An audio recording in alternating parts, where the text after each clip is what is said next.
Chapter 942.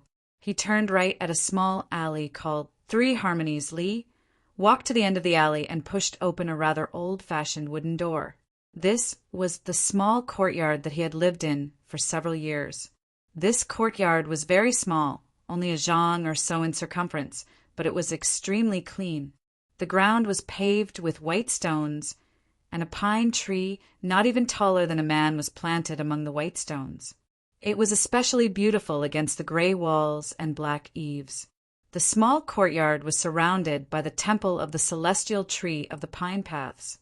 It was very quiet, and besides the 2 tolls of the bell, there was no other noise. It could be said that this small courtyard was the best building in the pine paths, though not many people knew of it.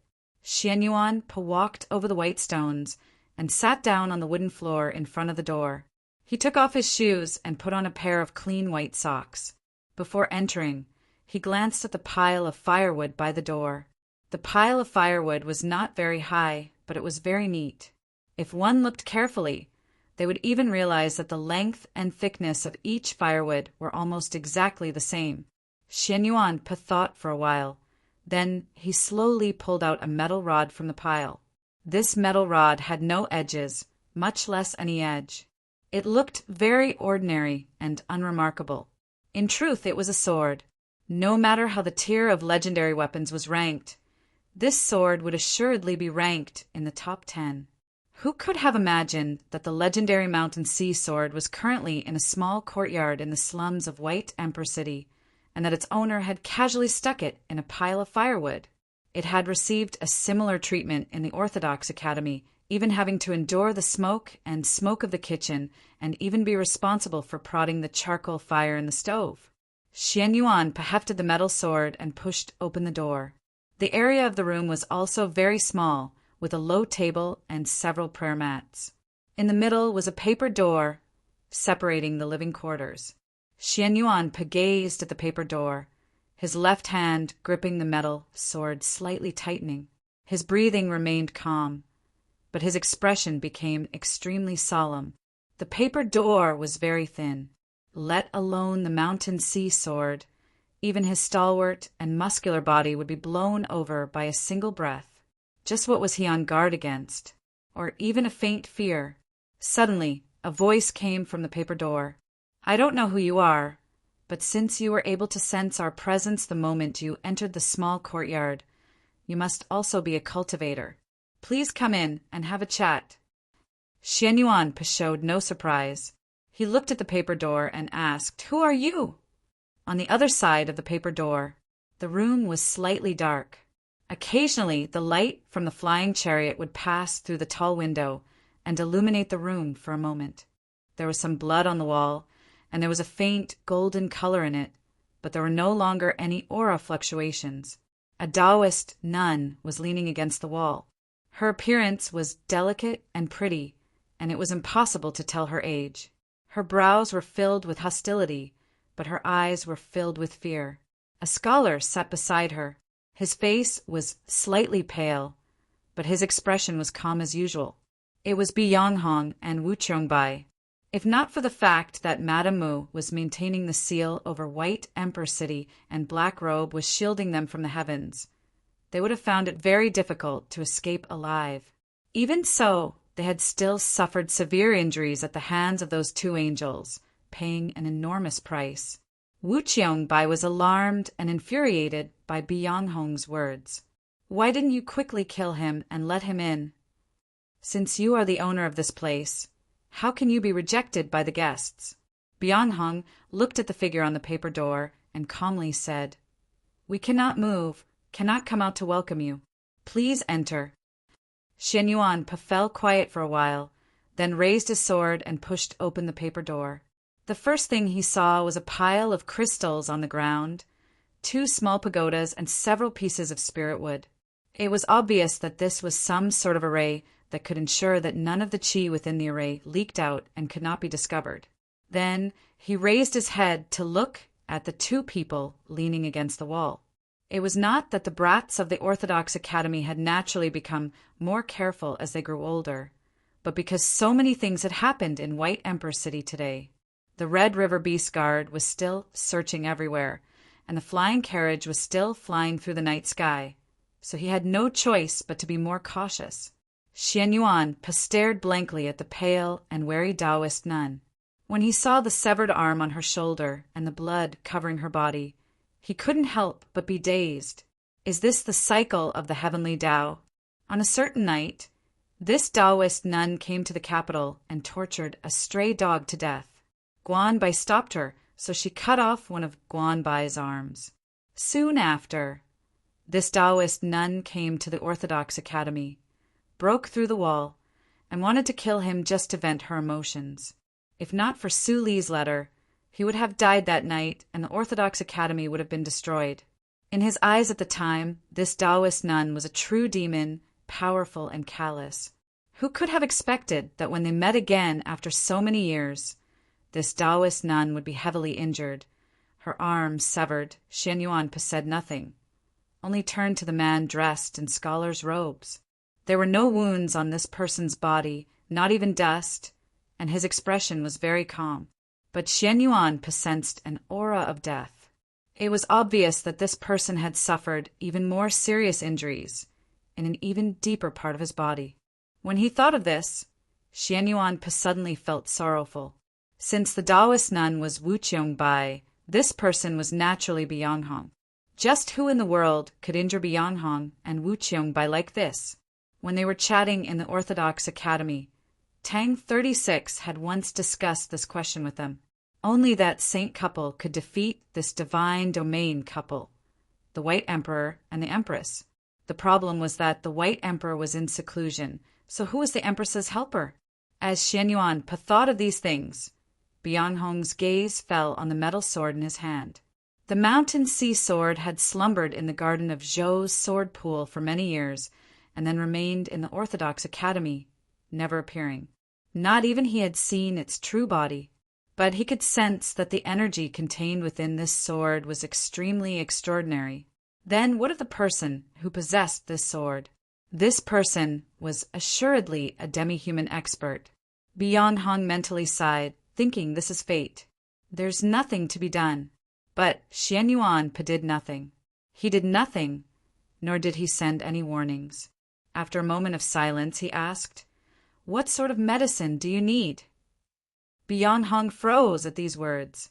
Wu Qiongbai hatefully said, "What do you want to do? Don't even think about harming us." It was obvious that she had already recognized Xian Yuan. When she and Bianghong had left the plateau, they were already heavily injured. Let alone fighting, they couldn't even stand. The seal on the two shores of the Red River had been activated, and it was impossible to conceal their tracks. They had risked entering White Emperor City to take advantage of the chaos to find a chance of survival. At the time, White Emperor City was truly in chaos. But soon after, many demi-human experts began to appear, clearly in pursuit of them. They hid in all directions, eventually arriving at the less guarded outer city along the river. Walking into the pine paths, they sensed a spiritual intent in one of the alleys. Following it, they found a small courtyard and snuck into it. But before they could discover where the spiritual intent was, their injuries erupted and they hurriedly laid down in array. Xian Yuan returned.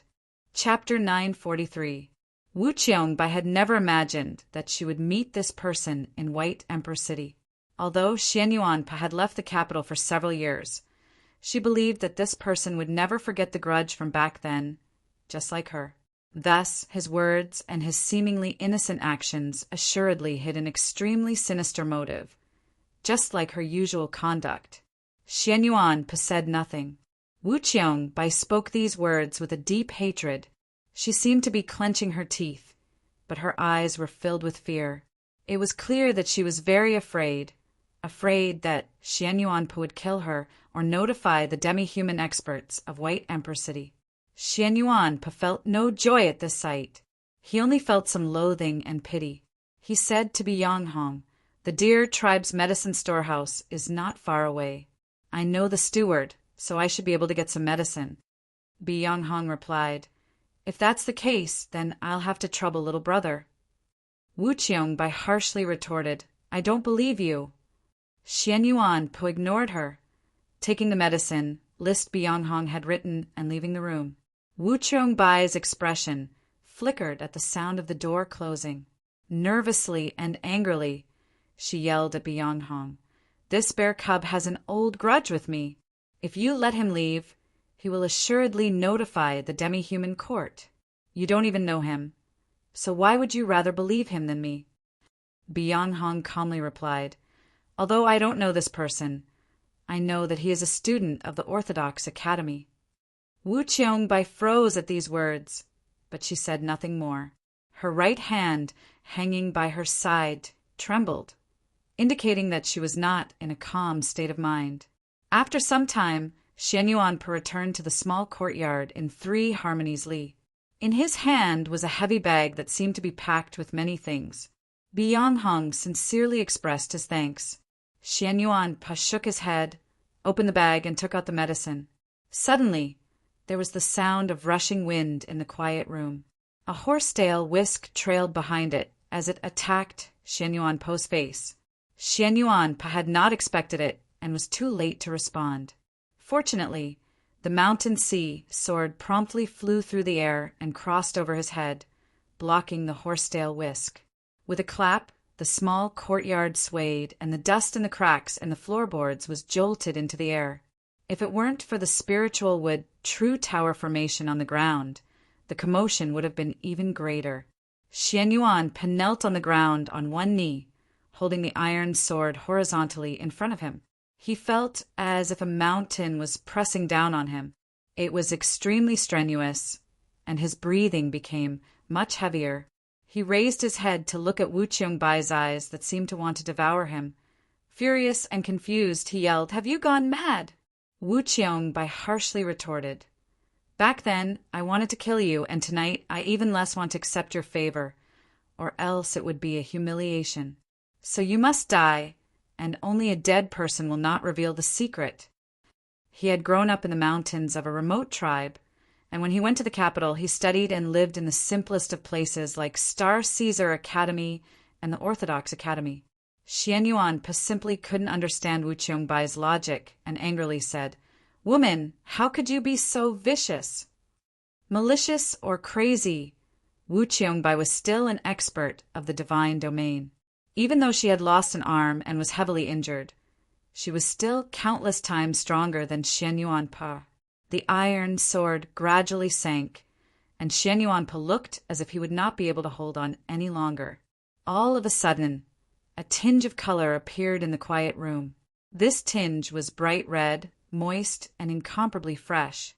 It was that little red flower. Wu Qiangbai's face was filled with shock and fear as she stared at the little red flower. She quickly drew back her horsetail whisk and placed it in front of her. With a few light pops, Byung-hong's finger descended like the wind, sealing off 2 of Wu Qiangbai's meridians. Wu Qiangbei was furious. She mobilized her true essence to forcefully break through the seal and counterattack. Byung-hong drew back his finger and watched the approaching horsetail whisk. He did not move. Wu Qiangbai's expression froze, her movements a little sluggish. Byung-hong vomited a mouthful of true blood, his face instantly paling. The little red flower flew back to his side and quietly floated there. Drops of dew began to appear on its heavily damaged petals, as if it was weeping. After leaving the plateau, the bit of true essence that Byung-hong had gathered after several hours had completely dissipated with this mouthful of true blood. Wu Qiangbei saw this and finally understood. With a cry, she threw herself at him, embraced him, and began to weep. "You're crazy, just for a bear cub like this." Xian Yuanpo had a very perplexed expression. He did not understand what was going on. He had clearly wanted to save Byung-hong out of goodwill. So why did Wu Qiangbei want to kill him? And why did Byung-hong want to protect him? Why did Wu Qiangbei want Byung-hong dead in her rage? And why did she want nothing more than to die in his place when she saw Byung-hong vomit blood and in such pain? Were this couple of experts of the continent crazy? Xian Yuanpo fell quiet for a while, then said, "There are many people that want to capture the 2 of you. In the next 2 days, a major event will occur in White Emperor City, and many more experts will arrive. The two of you should stay here and not go out. I have some matters to take care of in the next 2 days. When the time comes, we'll see how to deal with them." After saying this, he put away the mountain sea sword, placed the medicine and the food and water he had bought on the ground, and got up to leave.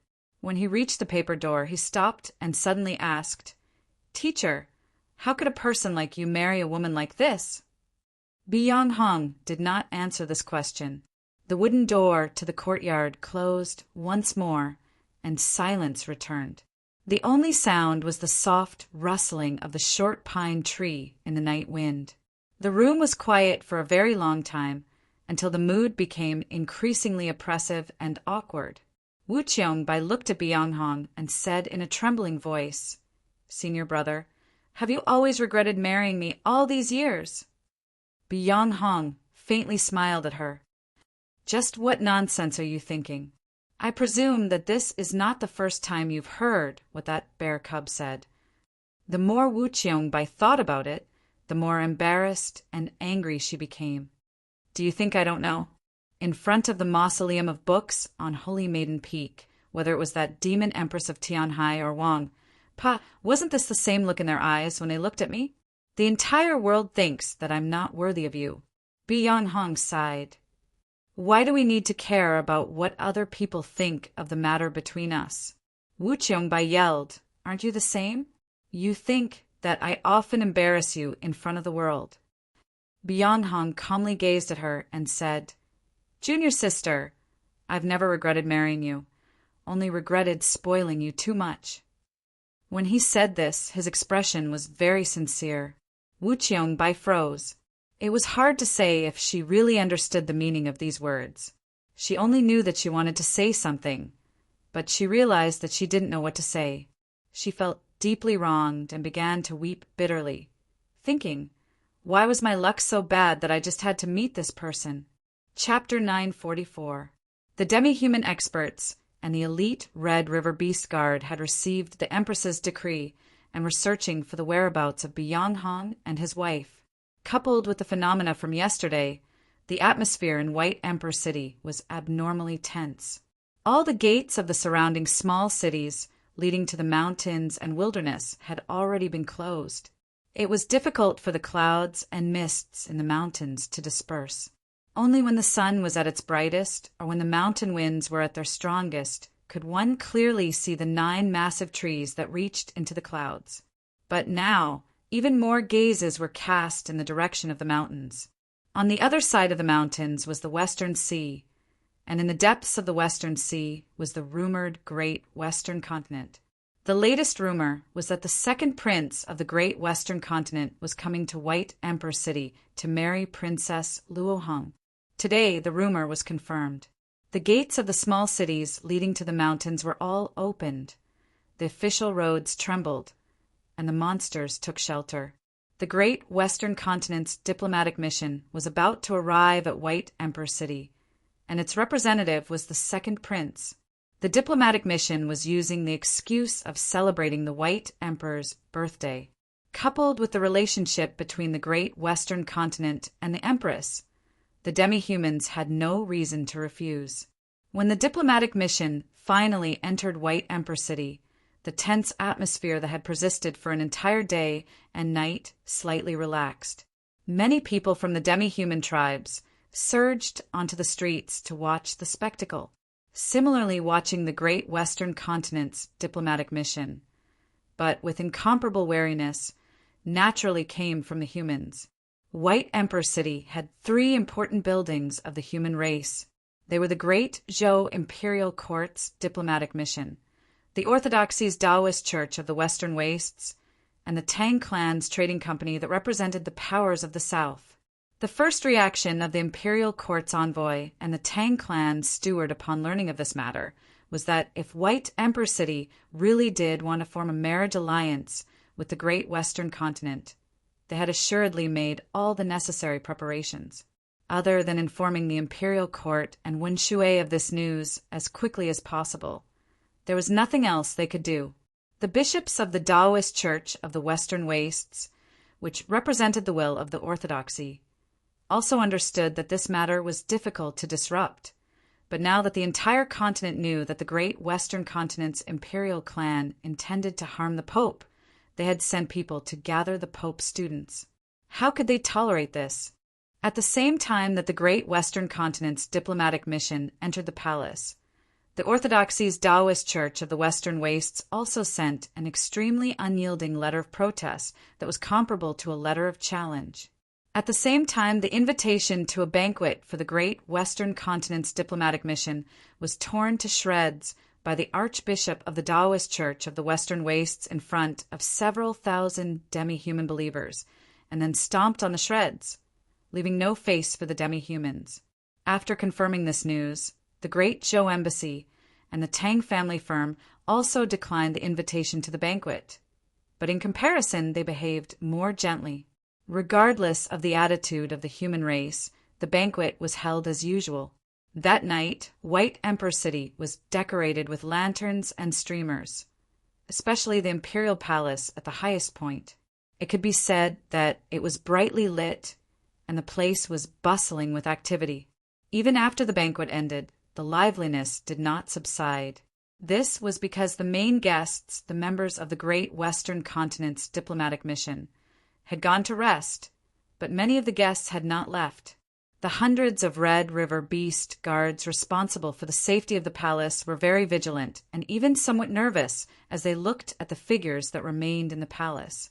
However, they did not dare to chase them away, and they did not even dare to persuade them.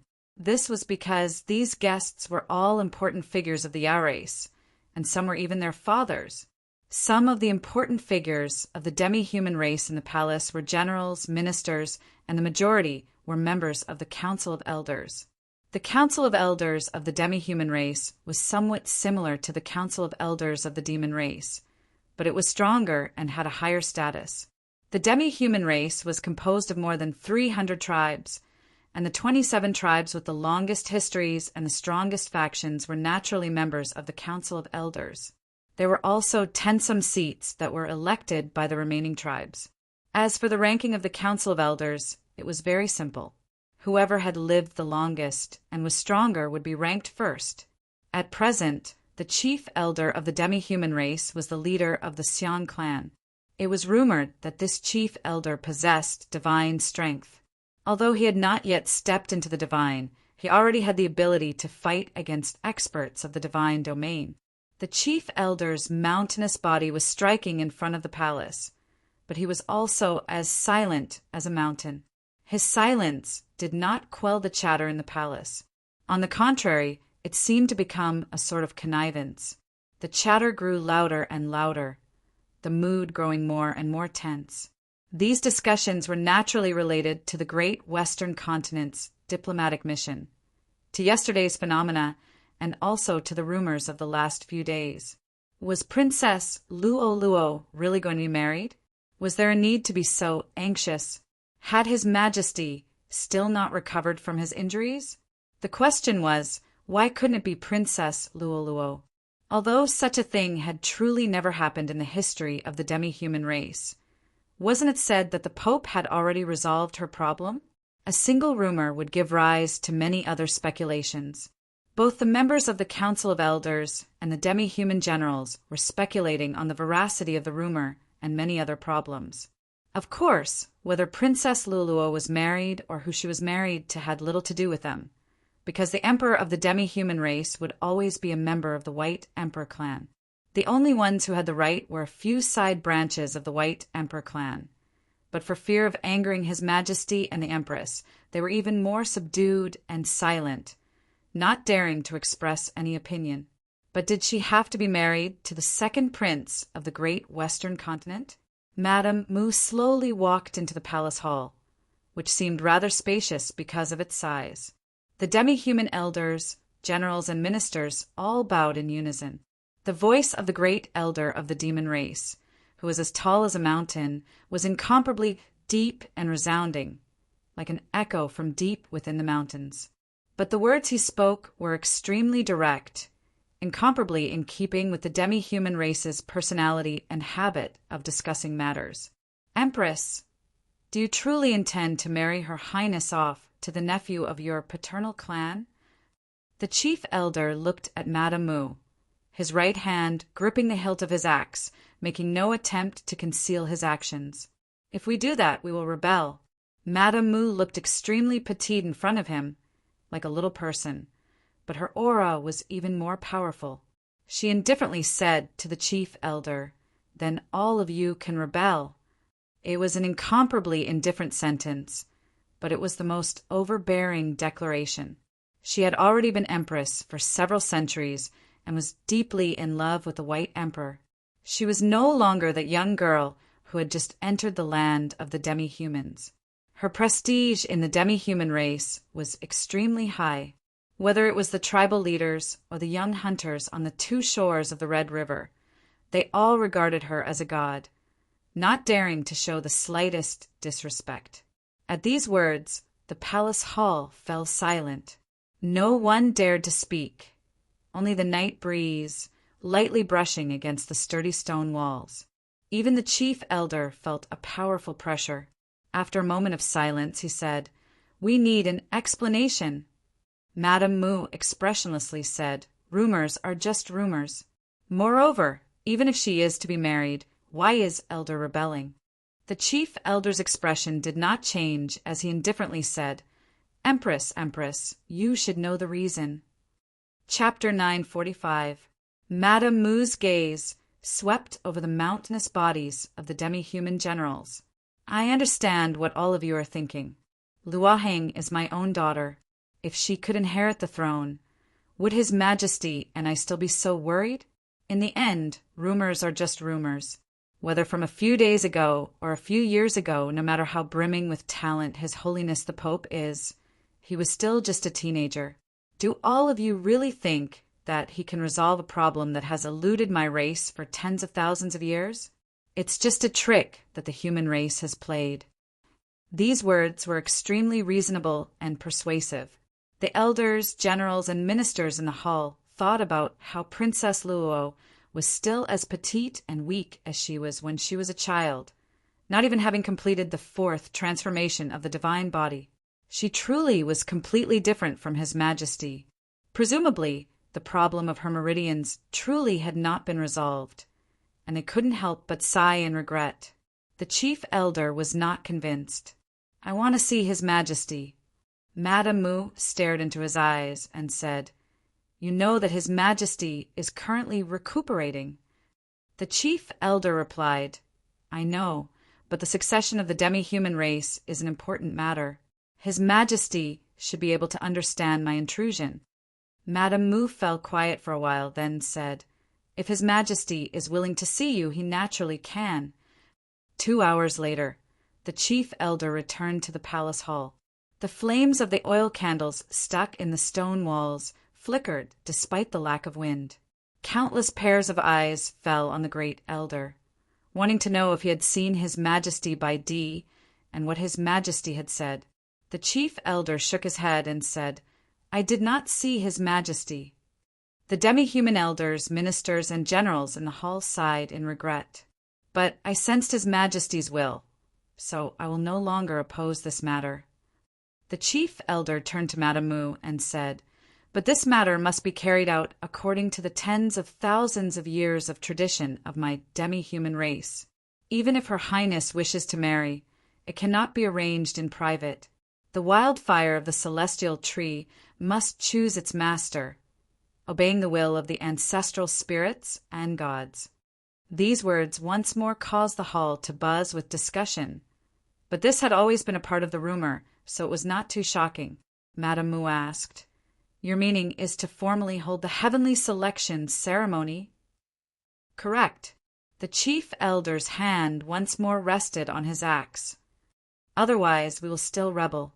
Madame Mu stared into his eyes and said, "Everything will be done according to the rules of the clan. There can be no mistake. Do you dare to agree?" The great elder said, "Your Highness, you are deeply respected by the people of the clan. It has been several hundred years since then, and I am old. I only hope that everything will be the same as before." After saying this, he walked out of the hall, his mountain-like body casting a large shadow on the floor. The majority of the demi-human elders and about half of the ministers and generals bowed to Madame Mu and followed the chief elder out. Madame Mu was quiet for a while. Then she waved her sleeve, indicating that the ministers loyal to her in the hall should leave. Silence returned to the main hall. There was no one else besides her. The flame of the oil candle gave off a bright light, but there was a faint, burnt smell. Moreover, when the night wind blew, the light became uneven. Several centuries had passed, but she still had not gotten used to it. She still somewhat missed the gentle light emitted by the merfolk pearls in the great western continent's imperial palace. The stone wall was illuminated very clearly. It looked extremely smooth, but under her gaze, she could naturally see the undulations on it. How could such coarse stone be qualified to enter the imperial palace?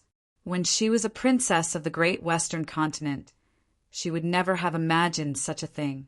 Yes, she had been in White Emperor City for many years, but there were still many things that she could not get used to, like the things mentioned earlier, like what had just happened. In the great western continent, or the capital of the human race, a person with the chief elder's attitude would have been executed long ago. But this was White Emperor City. For tens of thousands of years, the demi-humans living here had lived like this. Discussions were direct, or perhaps barbaric. They were truly a pack of uncivilized beasts. She could not get used to it, nor could she truly change all this because she was only the Empress, not the White Emperor. She stood in the center of the empty palace hall in silence for a very long time. A wind blew in from the distant western sea, howling into the mountains. Many of the fish in the blue lake behind the mountains had died. A faint smile appeared on her face, incomparably affectionate, like a mother looking at her child. She had always been the mother of all demi-humans. With a flicker of light, a young man walked in. This young man was very handsome, tall, and elegant. He was the second prince of the great western continent. Madame Mu tenderly said, "You've made this trip for nothing. It's truly been hard on you." The second prince smiled. "For cousin's happiness, what does a little rain and wind count for? Besides, it's been many years since I've seen the scenery of the two shores of the Red River. I rather miss it." Madame Mu added, "Once the heavenly selection begins, entering the celestial tree to comprehend the wildfire will also be of great help to your cultivation. It's rare for me to come, so I naturally have to seek some benefits. But just who is the excellent husband that Lady has chosen for cousin?" The second prince curiously asked. "Lady is so sure that he will be chosen by the ancestral spirits?" Madame Mu replied, "I only care about having him enter the celestial tree to be baptized by the wildfire. As for whether he will be chosen by the ancestral spirits, that will depend on his own ability." The second prince thought this over, then asked, "Is it Xiaoda?" Madame Mu patted his arm. "Don't think too much. Spend some more time chatting with your aunt. She's not in a good mood lately." The second prince sneered. "If I didn't know that Chen Changxing wouldn't come, I would definitely have exchanged blows with him." The day the great western continent's diplomatic mission arrived at White Emperor City. It was also the day after Byong Hong and Wu Qiang had arrived at White Emperor City. It was also the day after the internal strife of South Stream Temple. It was also the day before the heavenly selection ceremony began. At that time, Qin Changsheng was still at Mount Li and had not yet received the letter from Hong Yan from the capital, nor had he received the letter personally written by his master, Shang Xingzhou, from the Prince of Luoyang. Neither the imperial court nor the orthodoxy had received any news from White Emperor City. Shang Xingzhou, who understood the secrets of the heavens, also had his gaze temporarily paused on Shuilao City in the north. No one knew that many days ago, a person had departed from Shuilao City and then entered White Emperor City on the same day as the great western continent's diplomatic mission. This young man had smoothly passed the inspection of the beast guards and taken up residence in a courtyard in the eastern part of the city. This courtyard had existed for many years. It was very ordinary, but it was very wide. The ground was covered in yellow sand, making it seem like a desert. A few bloodstains, suffused with a luster, seemed to have been mixed in with bits of gold, but they had long since lost their scent. Deep within the yellow sand was a tree. This tree was not very large, and its leaves were not very lush, but the area it cast on the ground was very large. There were no spots of light, and it was so gloomy that it seemed like the true darkness of night. The young man was standing under the tree. Although the shadows were very thick, one could still clearly see that there was no demon horn on his head. It was no wonder that he had been able to enter the city so easily. This is the final foothold of my divine race in White Emperor City. Bloody yellow sand. Rather interesting. The young man held his hands behind him as he looked around with interest, but it was hard to tell who he was talking to. If the White Emperor really isn't asleep, then it's too dangerous. Quickly leave, military advisor. Yes, your majesty. The wind slowly rustled the leaves, causing the shadows to sway uneasily. It was like clothes, but also like someone was speaking. In the courtyard, covered in yellow sand, the only person left was the young man, his hands held behind him. He raised his head to the sky. The winter sun shone on his face. His face was rather pale, and he did not seem very healthy. He narrowed his eyes, hands held behind his back, looking at the sky, narrowing his eyes. It seemed like all the important figures of the world liked this sort of action. Yes, this young man from Shualel City was a truly important figure. He was the young demon lord that Chun Chongshing had met in the snowy mountains. Chapter 946. The young demon lord stepped on the yellow sand, following the seemingly old golden bloodstains as he walked towards a certain place. This was the back gate of the courtyard. The iron lock was covered in rust, as if it had not been opened for many years. It seemed very ordinary. If there was anything special about it, it was probably the 2 stone statues on the side of the stone steps. These 2 statues were probably of 2 men. They were completely naked, their bodies extremely perfect, and they had a pair of wings on their backs. The stone statues had no expression, but they gave off a lifelike aura, as if they could come to life at any moment.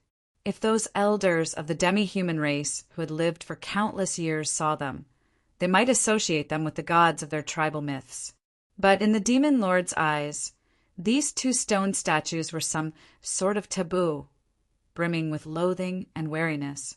In truth, he was very familiar with these 2 stone statues.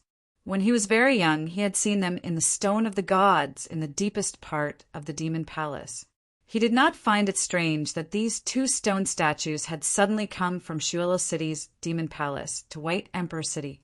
This was because on that night during the sacrifice to the starry sky, he had personally seen those 2 pillars of light break through the wall and pour into these 2 stone statues. As he thought of something, the demon lord's face paled. After a while, he returned to normal. He was still very wary and doubtful of the sacrifice to the starry sky, but the circumstances had forced him to accept Black Robe's proposal. But now that he saw with his own eyes these 2 lifeless stone statues, he once more began to doubt his choice. Father, your view might be correct. The starry sky can help us kill, and can also kill us. The demon lord gazed at the 2 stone statues, his hands behind his back, slowly caressing an object made of stone. He slowly said, "But father, be at ease. I will not treat them as members of the same race. I will only use them as hunting dogs. If there comes a day when they understand, I will destroy this object." If Chun Chongsheng were present, he would probably recognize what the object in his hands was. On that night in the snowy mountains, it was precisely this object made of stone that had pierced the old demon lord's abdomen, drawing out the destructive pillar of light from that side of the starry sky. Luolua's palace was at the highest point of White Emperor City, even higher than the White Emperor couple's palace. This was because she liked to climb high and see far. Of course, this also showed how much the White Emperor and his wife doted on her.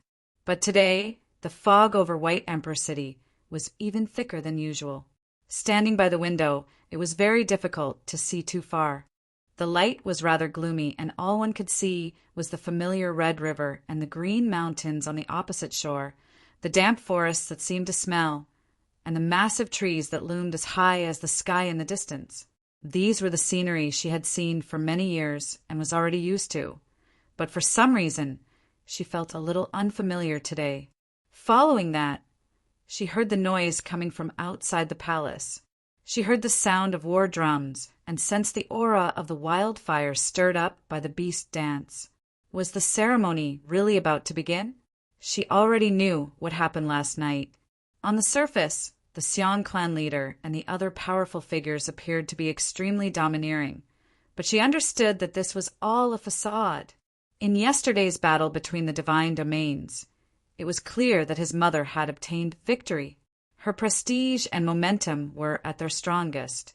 Whether it was the chief elder or the other powerful figures of the demi-human race, other than clenching their axes and saying rebellion, there was nothing they could do to make his mother yield. What made her feel even sadder was that great elder clearly sensed her father's will. This meant that her father also knew of this matter. Last night, before leaving the imperial palace, the chief elder had come to see her. He had sworn a blood oath to ensure her safety, but he had said nothing about today's events. The heavenly selection ceremony would proceed as usual, just like the raindrops falling from the sky.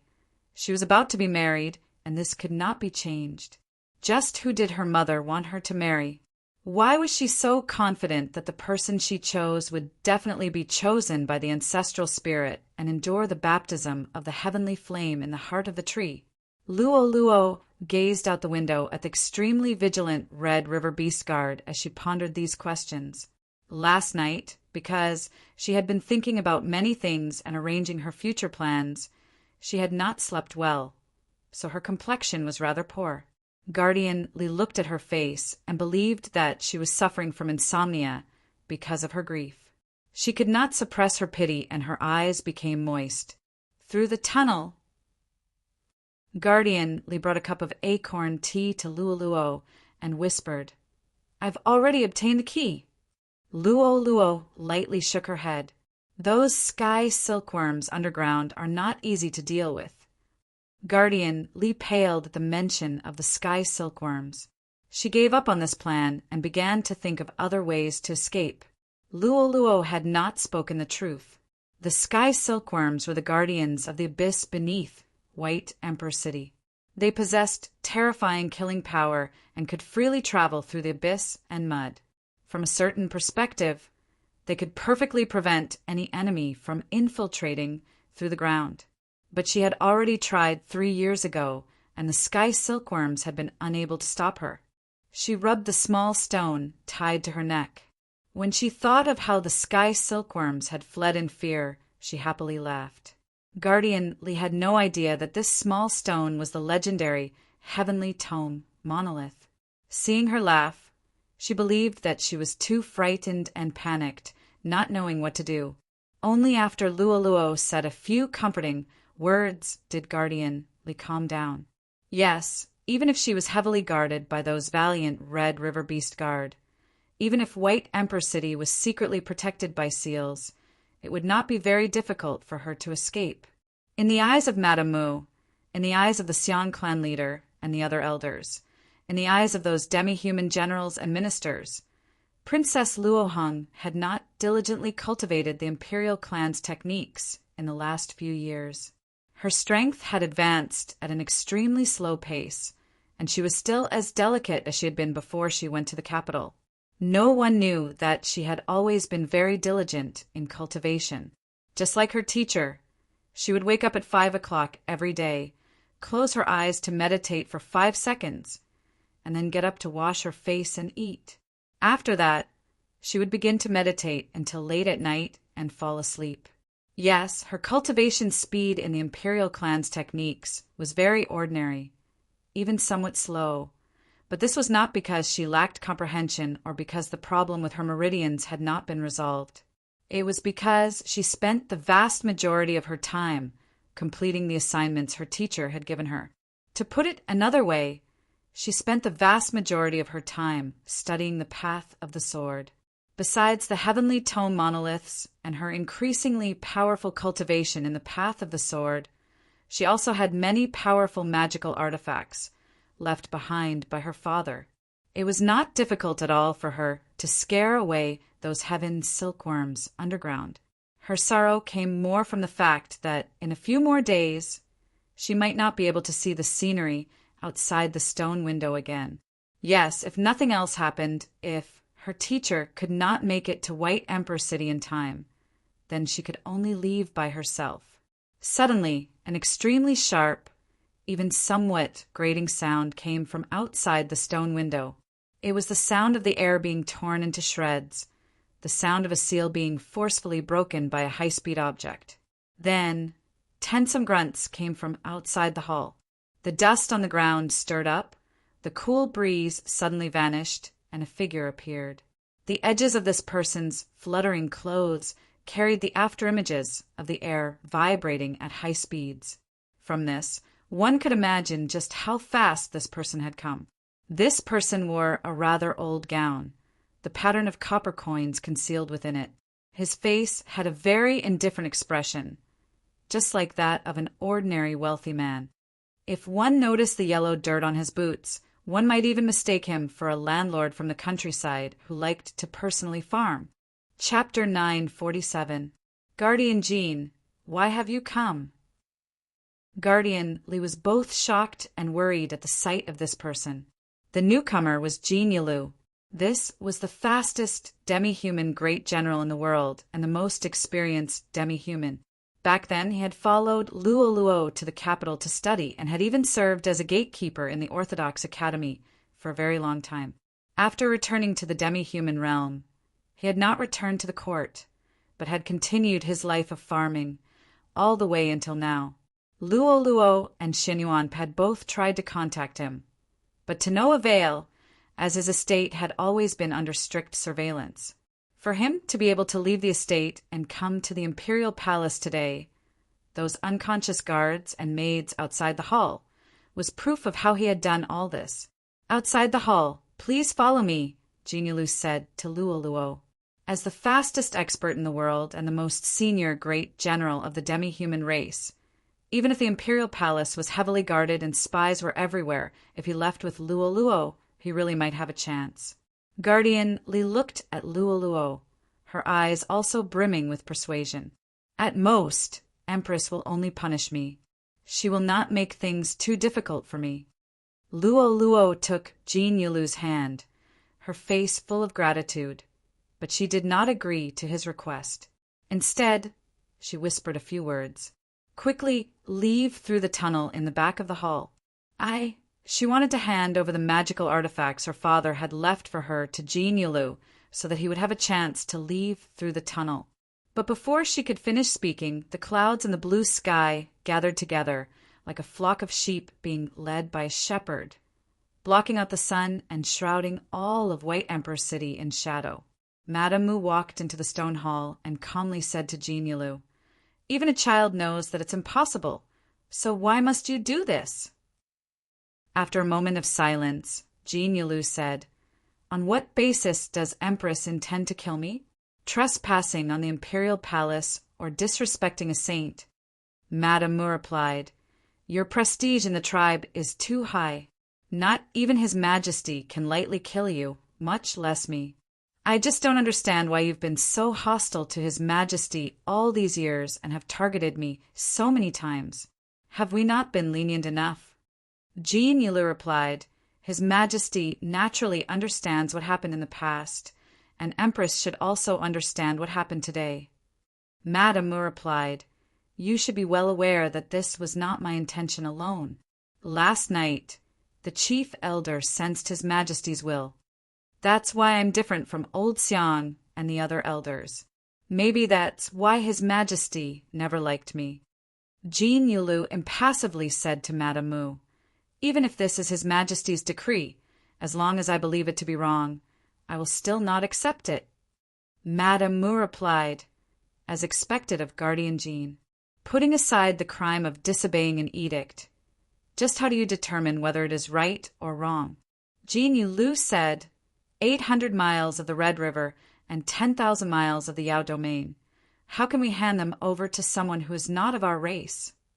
Madame Mu explained, the so-called heavenly selection is the will of the ancestral spirits. No matter what race one is from, as long as one is accepted by the celestial trees and baptized by the wildfire, one's bloodline will completely transforming into the true body of the demi-human emperor, and henceforth become a member of the White Emperor clan. How could one be considered an outsider? Jean Yulu looked into her eyes and said, "This is your arrangement for the second prince." Madame Mu replied, "All the people participating in the heavenly selection ceremony must obey the arrangements of fate, and this is the fairest method." Jean Yulu asked, "You suddenly announced this matter so suddenly that the human race had no time to respond or send anyone to participate. What sort of fairness is this?" Madame Mu indifferently said, "What does this have to do with Guardian Jean? Are you colluding with the people of Zhou?" Jean Yulu sternly said, "What do you think of Her Highness? She is the disciple of His Holiness the Pope, so she might also be colluding with the people of Zhou? So even though you clearly know that her meridians have already been repaired and that she only needs enough time to smoothly inherit the throne, you still insist on forcefully activating the heavenly selection ceremony?" Madame Mu replied, "I understand her situation better than any of you. I hope that she can obtain happiness, but I will not give her any misconceptions." Jean Yulu asked, "Misconceptions or lies?" "Empress, these words of yours can't even deceive yourself. So how can you convince Her Highness?" They did not try to hide their words from Luoluo, so Luoluo could clearly hear them. With these final words, the stone hall became abnormally quiet. At this point, it was no longer possible to continue the conversation. Madame Mu lightly waved her sleeve and flipped her jade hand. A gust of wind blew through the stone hall, and a massive hand condensed from clear light slapped at Jean Yulu. Countless ear-piercing screeches resounded through the hall. The air jolted into countless turbulences. Jean Yulu transformed into a blur, avoiding the massive hand and retreating off the stone platform. Madame Mu's expression did not change. She took a step forward, her sleeve flapping once more. The white clouds gathered over White Emperor City suddenly descended several li, becoming extremely low as if they wanted to approach the mountains on the opposite shore. Those with good eyesight could even see the droplets of rain gathering in the clouds. As the clouds descended, an unimaginable pressure descended, enveloping White Emperor City, especially the stone hall at the highest point. A groan came from the platform, and the blur behind Jean Yulu that seemed to melt into the world paused. He was extremely strong, but if he wanted to contend against an expert of the divine domain, he needed to push his speed to the limit for even a sliver of a chance. But Madame Mu only needed a wave of her sleeve to borrow the might of the world and the pressure of the clouds to break his movement technique. The clouds in the sky were getting closer and closer to the ground. The towering trees on the opposite shore of the Red River were almost completely gone, and the pressure falling on the stone hall was getting stronger and stronger. The unconscious guards and maids began to moan in pain, and Guardian Li found it extremely difficult to breathe. Jean Yulu's figure was getting clearer and clearer. The clearer the blur, the slower he was. The moment his figure completely appeared, Jean Yulu would receive Madame Mu's thunderous strike. This scene did not happen, because Luoluo had walked to Madame Mu's side. She pulled on Madame Mu's sleeve, raised her small face, and opened her eyes wide as she very seriously said a few words. "Mother, please don't be like this." The black clouds pressed down on the city, but the city was not destroyed. Without even a drop of rain falling, they returned to the sky and gradually dispersed. Jean Yulu had fled the imperial palace, presumably unable to return to the fields he had cultivated for so many years. No one knew where he had gone. Guardian Li and the guards and maids withdrew, leaving the stone hall in absolute silence. Only Madame Mu and Luoluo remained. "Many people think that I'm doing this for my own selfish desires," Madame Mu looked into Luoluo's eyes and asked, "Do you also think this way?" Luoluo was quiet for a very long time. She did not directly answer this question, but asked a rather strange question. "Mother, after all these years, do you still miss home?" Chapter 948. Anyone would miss home. Even when Luoluo had spent the happiest years of her life in the capital's Orthodox Academy, she would often miss home. She missed her father, she missed her mother, she missed those big fellows in the Red River, and she missed those birds on the celestial tree. Of course, she didn't think it was wrong, but very good. At the very least, it seems that you're willing to believe that I'm not acting for my own selfish desires, even though you now believe that I'm acting for the great Western continent. Madame Mu calmly looked at her and said, "I do not deny that the great Western continent is my home, but your maternal grandfather and grandmother have both passed away. Do you think I would value the great Western continent more than White Emperor City? The rumors are all false. Why would I let you marry your cousin?" Luoluo was shocked when she heard this. Although she had no actual authority, she was still the only princess of the demi-human race and had an extremely high status in White Emperor City. Moreover, people like the Xiong clan leader of the Council of Elders had doted on her ever since she was a child. Even if she did not ask around, many things could not be hidden from her. For instance, she easily learned that the source of this rumor was a certain guard of the Abyssal Pearl Pavilion, and this guard was Madame Mu's most loyal subordinate. Because of this, she never thought that the rumor would be wrong. Her mother didn't want her to marry her cousin? Then why had the great Western continent's diplomatic mission come? Why had the great elder sent someone this morning to inform him that his second cousin's name had already entered the list of participants in the heavenly selection ceremony? This is your father's and my idea. For safety reasons, we haven't told anyone, including you. Madame Mu said, "In a little while, the heavenly selection ceremony will begin. I think it's about time to tell you." Luoluo asked, "Mother, what is it?" Madame Mu rubbed her head and said, "Of course it's still about your marriage." Luoluo was very nervous and inexplicably uneasy. What Guardian Jean said is naturally correct, and the great elder is also not wrong. You yourself are naturally even clearer. His Holiness, the Pope, truly did repair your meridians. As long as you are given enough time, you will definitely be able to cultivate the techniques of the White Emperor clan to the highest level and become the next White Emperor. Madame Mu solemnly said, "But your father and I are both very worried that there is not enough time." Luoluo said, "I don't understand what you mean."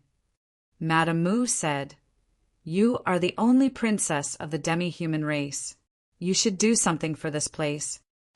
Luoluo understood and fell silent. From a very young age, she knew that she had to bear the responsibility. Chun Chongqing was also very clear about this, so he never asked her to do anything. If the demi-human race's situation was not good, she would have to make contributions, and there was not much time for her to mature into the new White Emperor. Then she should be like those princesses in the past tens of thousands of years, seeking benefits for the demon clan through marriage. This was her marriage, an alliance marriage. Her mother had done the same thing back then. "Marry into Shualao City," Madame Mu said as she looked into Luoluo's eyes. All the puzzles were solved at this moment. Luoluo's face instantly turned pale as she whispered, "Why?" Madame Mu said, "The demon lord of this generation is truly an extraordinary individual. Only he is worthy of you." Luoluo said, "Mother, you know I'm not asking about this. This was not a simple marriage.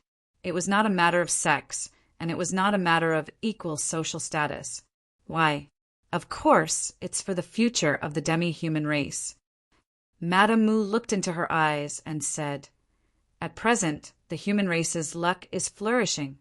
I originally thought that after the coup of the Mausoleum of Books, with the successive deaths of the storms of the 8 directions, the human race would have a period of peace. Who could have expected that in just a few short years, Wang Pa, the Mountly sect master, and the Prince of Xiong would all break through? Moreover, Mao Chuyu is already at the threshold, and there's also Liang Wang's son and Xiao Zhang, your teacher, Su Yurong and Qiu Shanjun. The number of experts of the human race will quickly recover, perhaps even surpass what it was in the past, coupled with Shang Xingzhou's methods. Who on the continent will be a match for them? What will they do after they exterminate the demons? Are you willing to see the people of the demi-human race kneel before the iron hooves of the humans? Luo Luo was quiet for a while, then said, "The demons are probably more worried about these things than we are." Madame Mu replied, "Correct. So we need not doubt Xuelao City's sincerity and resolve." Luo Luo raised her head and asked, "But what about the hatred between the two sides? Mother, how will you convince the council of elders, the ministers and the generals?" Madame Mu replied, "I've already convinced many people. Crucially, I've already convinced your father, so who would dare to oppose?" Luo Luo thought about how the chief elder had not seen her father when he entered the mountain last night, but had returned with a massive change in attitude. She vaguely guessed at something, but this was not enough to convince her. Moreover, just as Madame Mu had said, perhaps no one in the demi-human race would dare to oppose this marriage, but she could. She looked at Madame Mu and said, "If it's for the future of the demi-human race, given my relationship with teacher, the orthodoxy will assuredly support us. When the time comes, even if the Great Zhou imperial court wants to send soldiers to attack, it will first have to resolve its internal problems." Madame Mu said, "First, you must be sure that your teacher Qin Changxing can obtain victory in this war. Moreover, you must be sure that he and Shang Xingzhou, master and disciple, are truly enemies, and not some scheme to deceive us and Xuelao City." Luo Luo replied, "Teacher is not that sort of person. It's already been 5 years since the two of you met.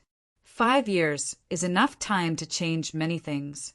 Moreover, even if the two of you are master and disciple, compared to the greater powers of the world, this relationship is still not stable enough.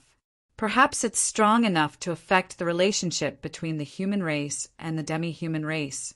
You understand what I mean." Madame Mu tenderly said, "Unless he is willing to abandon Su Yurong and marry you. In that case, I will immediately end the heavenly selection ceremony."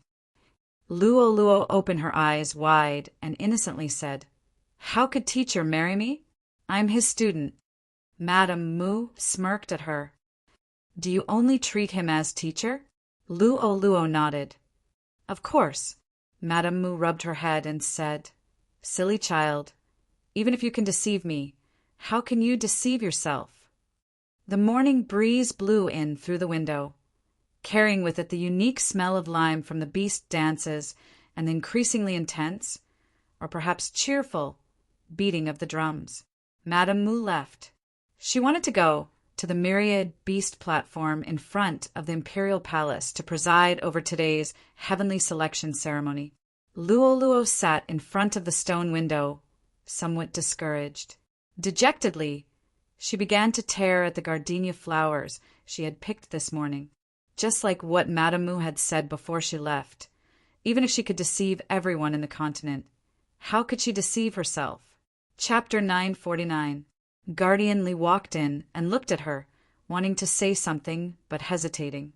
Luo Luo knew what she was thinking and softly said, "Mother, and I think differently, that would be of no benefit to the great Western continent." Guardian Li sadly said, "Does your Highness really have to be married off to such a distant place?" It had been more than 2,000 years since a demi-human princess had been married off to Xuelao City. Luo Luo silently thought, if this really can prevent wars from erupting, perhaps it really is a good thing, and also good for teacher. But that young demon lord probably would not participate in the heavenly selection ceremony, so what was the liveliness outside the palace? Even if that young demon lord wanted to marry her, he would not remain in White Emperor City to wait to inherit the throne. So, how would this story end? The great Western continent's diplomatic mission had arrived, and the heavenly selection ceremony had begun. The celestial trees on the two shores of the Red River deep in the clouds, began to drone. Although it was rumored that the Empress had chosen the second prince of the great western continent as husband for Princess Luoluo, many young demi-human experts still left the forest that very night and set out for White Emperor City. The vast majority of them had arrived at White Emperor City several days ago and had made their preparations. Since the Council of Elders had succeeded in having this matter proceed according to the rules of the demi-human race, anyone could be chosen. As long as one could become a candidate, the rest would be left to the wildfire of the celestial trees and left to the ancestral spirits to choose. Would the ancestral spirits of the tribes favor the outsiders of the great western continent? In the early morning, the morning sun was unable to tear through the thick fog shrouding the two shores of the Red River. The sky was still dim, but White Emperor City was already awake. The rhythmic beating of war drums resounded from every place. The demi-humans of different tribes prostrated themselves to those massive trees in the distance, bowed, and then began to dance. As the sacrificial ceremony continued, the figures of the 9 giant trees gradually became clearer. Although they were dozens of miles away, they could feel that the temperature had risen a lot. It was as if many invisible flames were rising from the ground and spreading along the bodies of the giant trees into the world. To the sound of different war drums, the banners of different tribes waved in the streets of White Emperor City.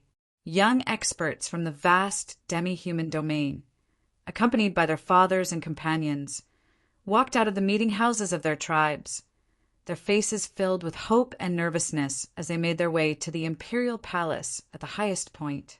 The crowd gradually congregated, a dense sea of people. Yet there was no noise, only a palpitating silence. In the deepest part of this silent sea, there was a carriage that was very eye-catching.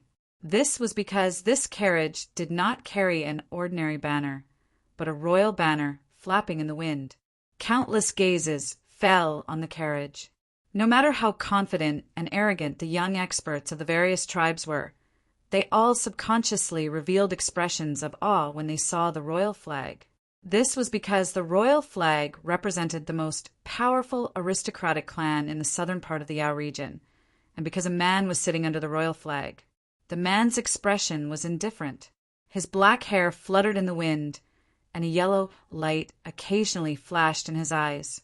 The aura emitted from his body was extremely powerful, even a little terrifying. He was the most talented demi-human expert in the last 200 years. After Wang Pa had broken through, and Xiao Zhang had been placed on the wanted list, his position on the Proclamation of Liberation had already risen to 3rd place. Xiao Da was his name, and Shi was his surname. He represented the will of the southern demi-human race. More importantly, his own will was extremely formidable. An entire continent knew that in the last few years his most resolute will had been to marry Princess Luoluo and become the next White Emperor. To no one's surprise, he, who had remained silent in the turmoil of the last few days, had finally appeared. An expert of this level was about to participate in the heavenly selection ceremony. Just who could be his match? The second prince of the great western continent had long since woken up. After washing up, he held a book in his hands and seemed to have heard something. After a few moments of silence, the corners of his lips perked up into an incomprehensible smile. He put down the book, took a bright yellow belt, and walked out of the imperial palace. The thick fog did not disperse, seeming to fuse with the yellow sand on the ground. The young demon lord was not sleeping in his room. Instead, he was lying on the sand, his hands behind his head, one leg crossed, and his eyes closed. He seemed particularly at ease. If his identity was known, he would definitely be surrounded and killed. However, he didn't seem to care about this at all. The increasingly loud sound of the war drums didn't affect him at all. After an unknown period of time, he opened his eyes, got up, brushed off the yellow sand on his body, and walked to the back door.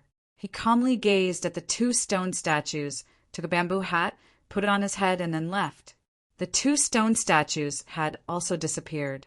Their original positions were empty, with only the sand gently blown about by the morning breeze, ultimately burying yesterday's golden blood.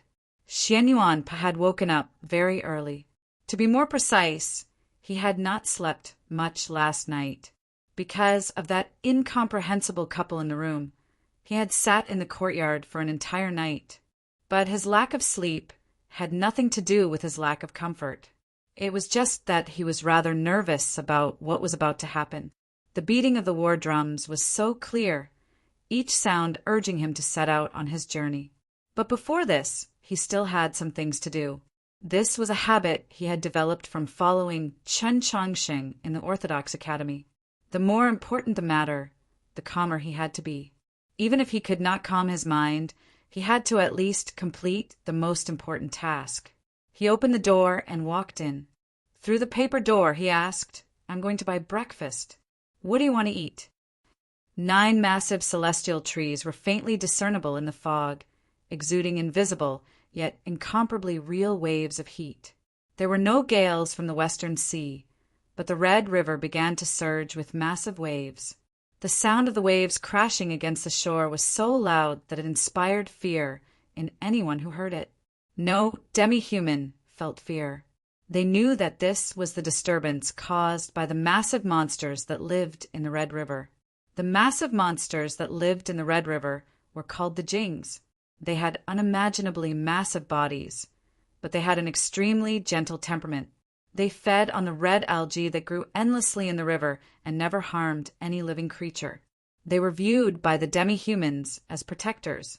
The massive waves in the Red River today were the Jings sensing the change in the wildfire and celebrating. White Emperor City was also a scene of celebration. Although they were still rather uneasy about the rumor and the tense situation of the last 2 days, the heavenly selection ceremony was still a rare occasion for the demi-human race. The populace threw these emotions to the back of their minds and began to dance to the incessant beating of the war drums. The hundreds of stone walls that were used to divide the streets were filled with demonic citizens. It looked like the stone walls had been raised overnight, but it was not neat enough. The citizens looked at the youths who were walking towards the arenas, waving their arms, shouting and jumping. The new stone walls seemed to be a few centimeters taller. It truly felt like the entire world was celebrating. Chapter 950. The heavenly selection ceremony was the most important event of the demi-human race, but the related sacrificial ceremony was extremely simple, very much in line with the demi-human race's usual temperament. The morning light had just driven away some of the fog when the sacrificial ceremony came to an end, and the truly important and attention-grabbing formal process began. The formal process was similarly simple, divided into 3 stages. The first was the selection of 9 people with the right to enter the celestial tree through the fighting arena. After that, the 9 candidates would enter the ground through the trunk of the celestial tree. They would be bathed in wildfire and undergo the ancestral spirits test. If more than one candidate passed this test, then they would have to fight again until the final victor was chosen. This would be the so-called Heaven's Chosen One. If one carefully analyzed the entire process, one could see the painstaking efforts of the ancestors of the demi-human race from countless years ago. If it was just to simplify matters, when the rules of the heavenly selection were established, the second stage, the trial of the ancestral spirits, could have been placed at the last stage. The current sequence showed that the heavenly selection ultimately depended on one's own strength. For the demi-human race to survive in such a savage and dangerous environment and gradually grow stronger, they had never relied on the protection of their ancestors or the mercy of the heavens, but on their will to overcome the heavens. Based on these ideals, even though they knew that they had no chance of becoming the final victor, many young tribal experts had still participated in today's heavenly selection ceremony. Several dozen fighting platforms were scattered across the different districts and tribal settlements of White Emperor City, awaiting the arrival of these warriors. The Carp tribe, which was the best at counting and the most impartial among the demi-humans, sent many experienced and prudent members to judge the outcome. The imperial court of the demi-humans and the council of elders sent supervising officials to record the entire process of what happened in each arena and could raise questions at any time. All the demi-human commoners of White Emperor City had already left their houses and were making their way to the fighting platforms, preparing to witness this once-in-a-century spectacle. The fighting platforms that received the most attention were near the Imperial Palace and Heaven's Guard Pavilion. They were so packed that not even a drop of water could trickle through. These fighting platforms received the most attention because they were closest to the Imperial Palace's observation platform, so they were most easily noticed by the Empress and the important figures of the Council of Elders. Those who dared to ascend these platforms were naturally not mediocre people. They were assuredly able to see many famous figures, like Xiaoda. The crowd parted like the tide. Escorted by the tribal elders and experts, Xiaoda made his way to the fighting platform. Along the way, many people loudly cheered for him. The demi-human race worshipped the strong. As the publicly acknowledged supreme expert of the middle generation, Xiaoda enjoyed great prestige on the two shores of the Red River, and his tribe was also extremely powerful. He had many supporters in the demi-human court and the Council of Elders.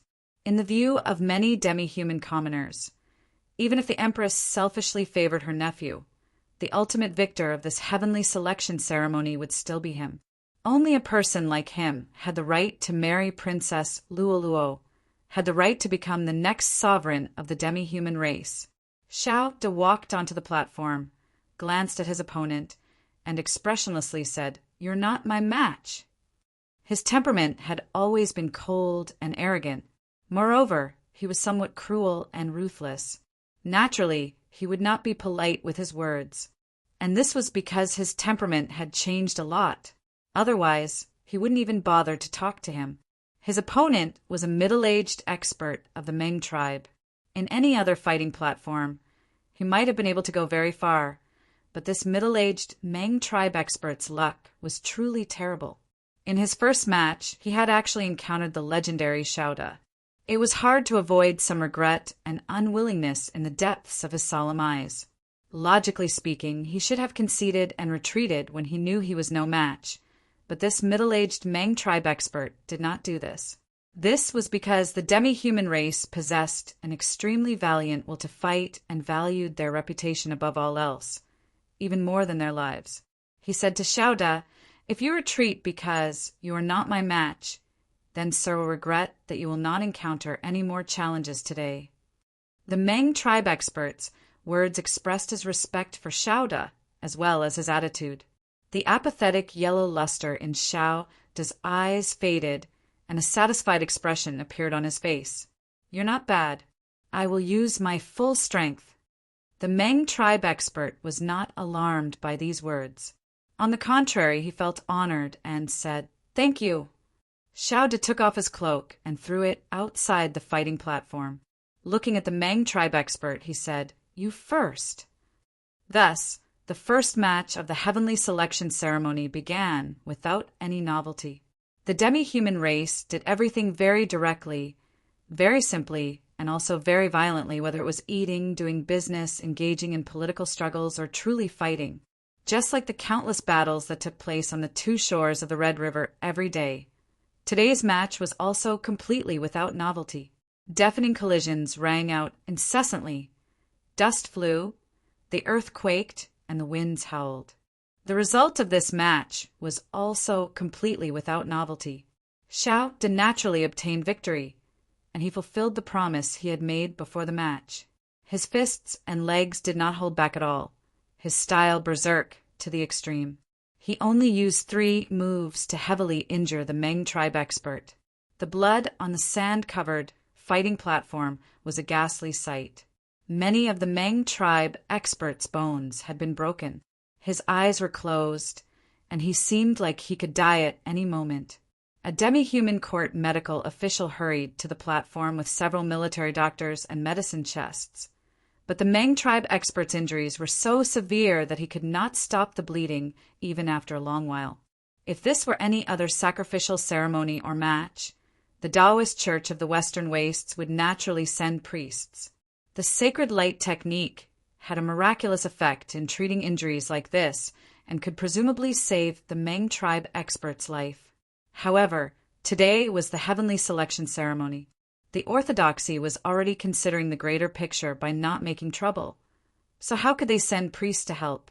Seeing that the Mang tribe expert was on the verge of death, the cheers around the fighting platform gradually died down and became rather quiet. The demi-human race respected experts the most and loved fighting the most, so they had seen this sort of scene many times.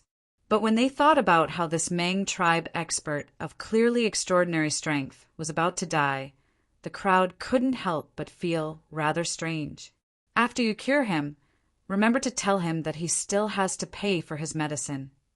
Xiao suddenly threw an earthen yellow pill into the hands of the demi-human court medical official and expressionlessly said, then walked off the fighting platform.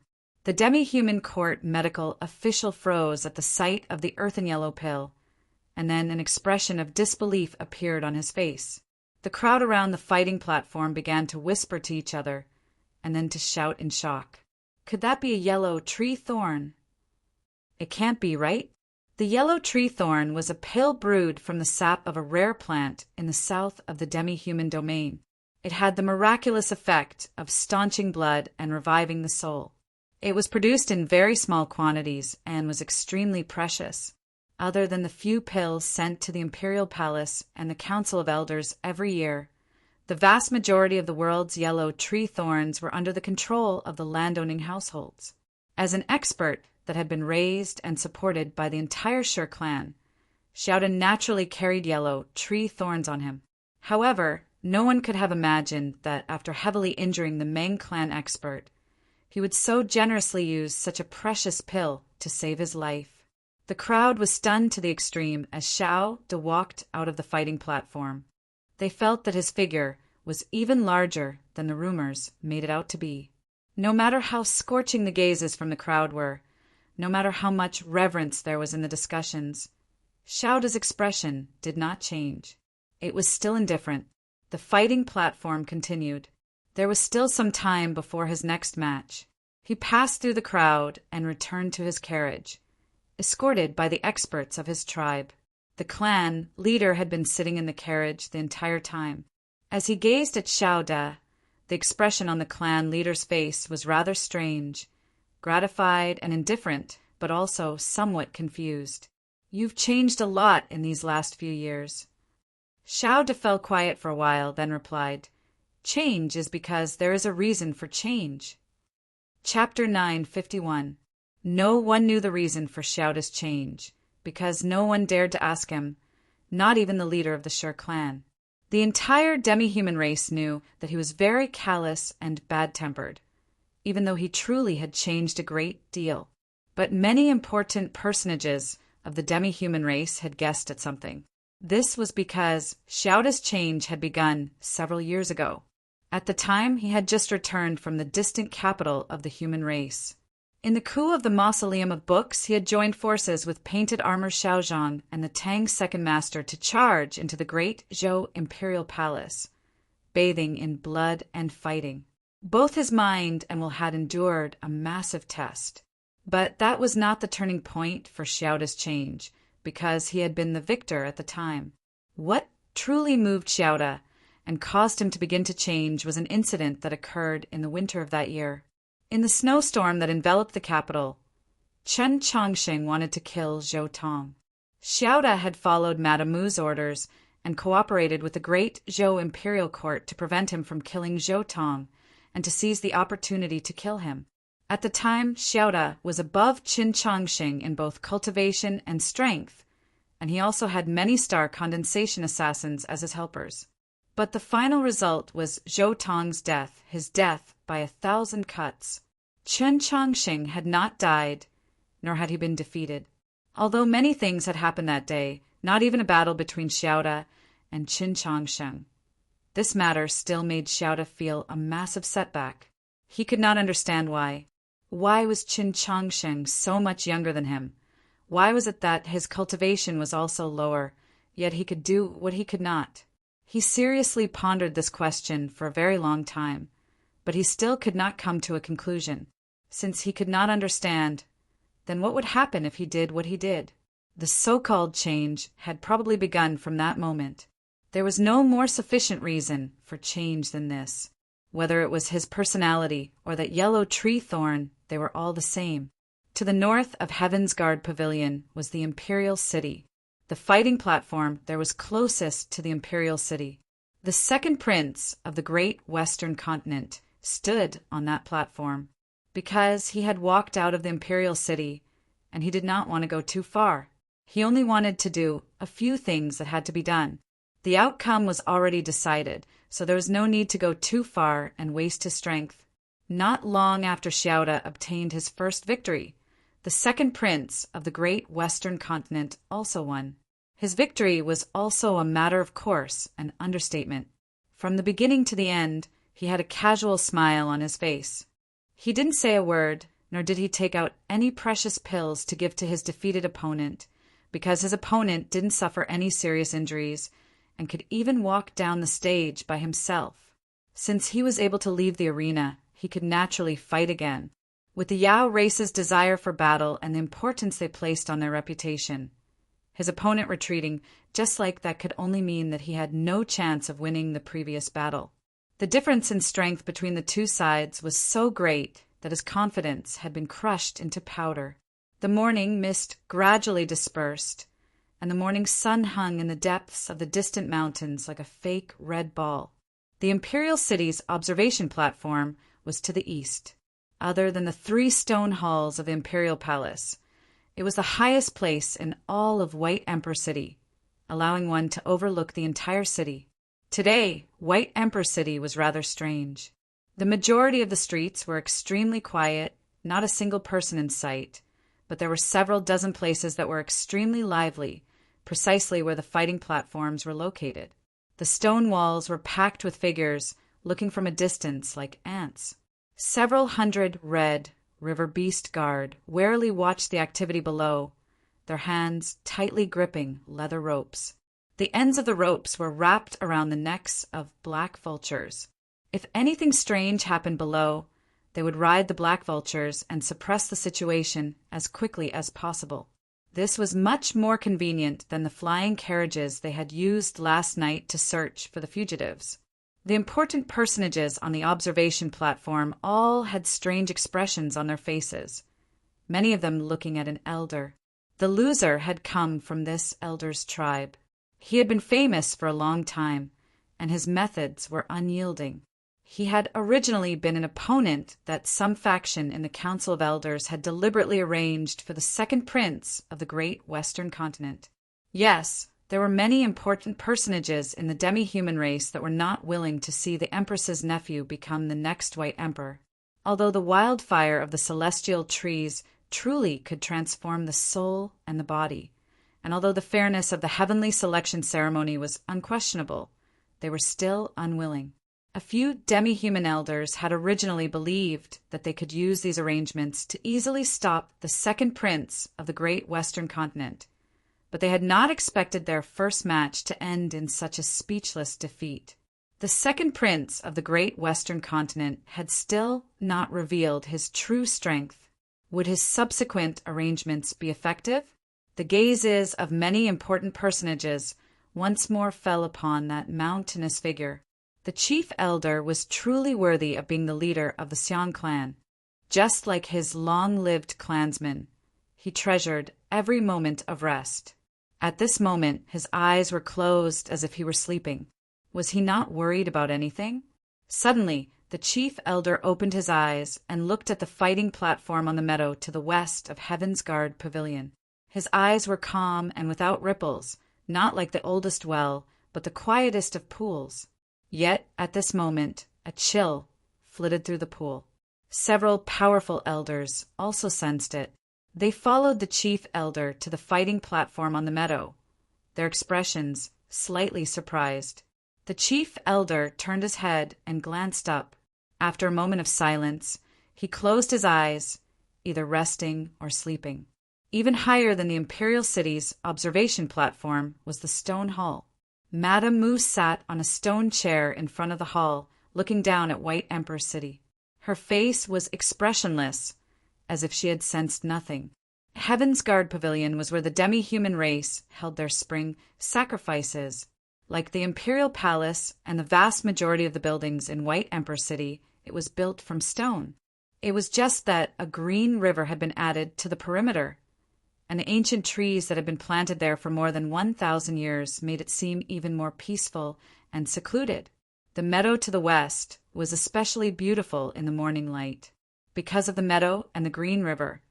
Although there were many spectators on this platform, they were separated relatively far away, so they did not clearly see what had happened.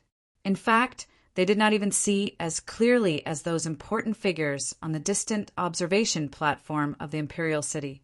They only knew that victory and defeat had been decided.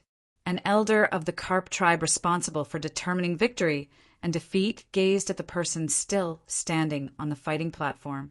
He wanted to say something, but he suddenly felt a little diffident and could only shake his head.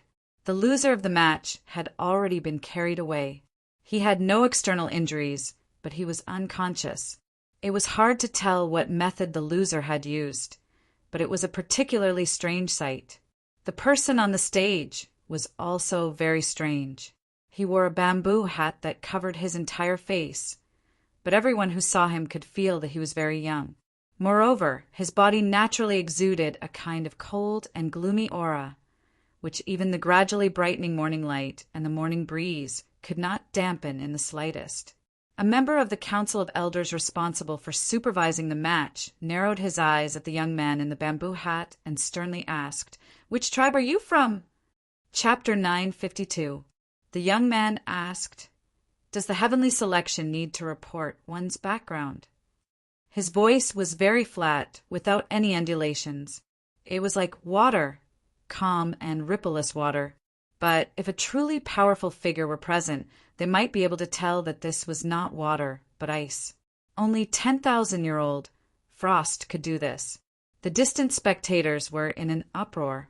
No one had expected this person to react so coldly and unyieldingly.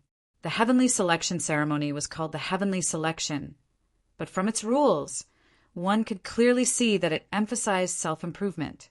Whether it was the protection of the ancestral spirits or self-improvement, there was no need to care about one's identity or background. Since ancient times, none of the heavenly selection ceremonies had needed to state this point. The member of the Council of Elders was momentarily at a loss for words. He angrily said to the young man, "I hope that you can keep your bamboo hat on today." The morning light gradually brightened. Although it was deep winter, it still had its own warmth. The red sun in the distant mountains rose higher and higher. The damp mist shrouding the two shores of the Red River had already dispersed, leaving the scenery clear and beautiful. The matches on the fighting platforms of White Emperor City were also in full swing, with countless spectacular and dangerous scenes constantly appearing. In the streets, on the stone walls by the meadows, in front of the Imperial City, the demi-human populace's crude cheers rang out incessantly, occasionally accompanied by cries of surprise. Many well-known young demi-human experts defeated their opponents, but there were also many dark horses. A few characters elected from small tribes deep in the mountains displayed unexpected levels of strength. The fighting platforms near the Imperial Palace and Heaven's Guard Pavilion were naturally the center of everyone's attention. They were quieter, their gazes more focused. As the heavenly selection ceremony progressed, the vast majority of gazes fell upon the 3 fighting platforms. 3 people stood on each of the 3 fighting platforms. Xiaoda, the second prince of the great western continent, and a young man wearing a bamboo hat. As the strongest expert of the demi-human race's middle generation and the Empress's nephew, Xiaoda and the second prince of the great western continent were naturally the focus of attention. But right now, even more gazes, especially those of the important figures on the Imperial City's observation platform, were focused on the young man in the bamboo hat. The young man in the bamboo hat was far too mysterious. Up until now, besides the name on the register, whose authenticity was unknown, no one actually knew his identity and background. The young man seemed to possess some sort of magical power. None of his opponents had the chance to make a move. Just as they stepped onto the stage, they would mysteriously collapse and fall unconscious. Up until now, this young man had already won 4 matches in a row. Whether it was the deacon of the Carp tribe responsible for judging the outcome, the member of the Council of Elders responsible for supervising the matches, or even the great general of the demi-human court, Chong Xingha, who had gone to observe the 3rd match, none of them could tell what technique he was using. Who was he? Which tribe did he come from? While the vast majority of the crowd was focused on the Imperial City and Heaven's Guard Pavilion, while the few important figures who knew the inside story were looking at the young man in the bamboo hat with complicated emotions, something was also happening on a remote fighting platform. However, it had not attracted the attention of any of the demi-human crowd. This fighting platform was located in the poor district of White Emperor City, the Pine Paths. It was very remote, but it was also very close to the river. The Jings were happily rolling and celebrating in the Red River. Countless stenches of blood were stirred up from the mud at the bottom of the river and carried to the shore by the wind. It was a nauseating smell, so no expert would be willing to come here. Early in the morning, the war drums had just begun to sound in the upper city, gradually reaching the pine paths. The thin layer of yellow sand covering the stone platform that had been built overnight began to tremble slightly. But other than the Carp tribe's judge, 2 supervisors and related officials, no one else could be seen. Although the heavenly selection ceremony was a celebration for the entire world, life still had to go on. The people living at the bottom of the pine path still had to work, or else they would go hungry at night. Compared to going hungry, the matches on the fighting platform were very interesting, but they could only wait. Before working, they naturally had to first fill their stomachs. Smoke began to rise from all sorts of crude stone stoves. In the somewhat blackened wok of oil that had been used for many days, all sorts of pasta began to swell and then painfully spit out bubbles. The demi-human populace, whose faces had not even been washed, yawned as they lined up. Xian Yuanpa had not slept much last night, so he had woken up rather early. As a result, he had managed to buy breakfast before the crowd.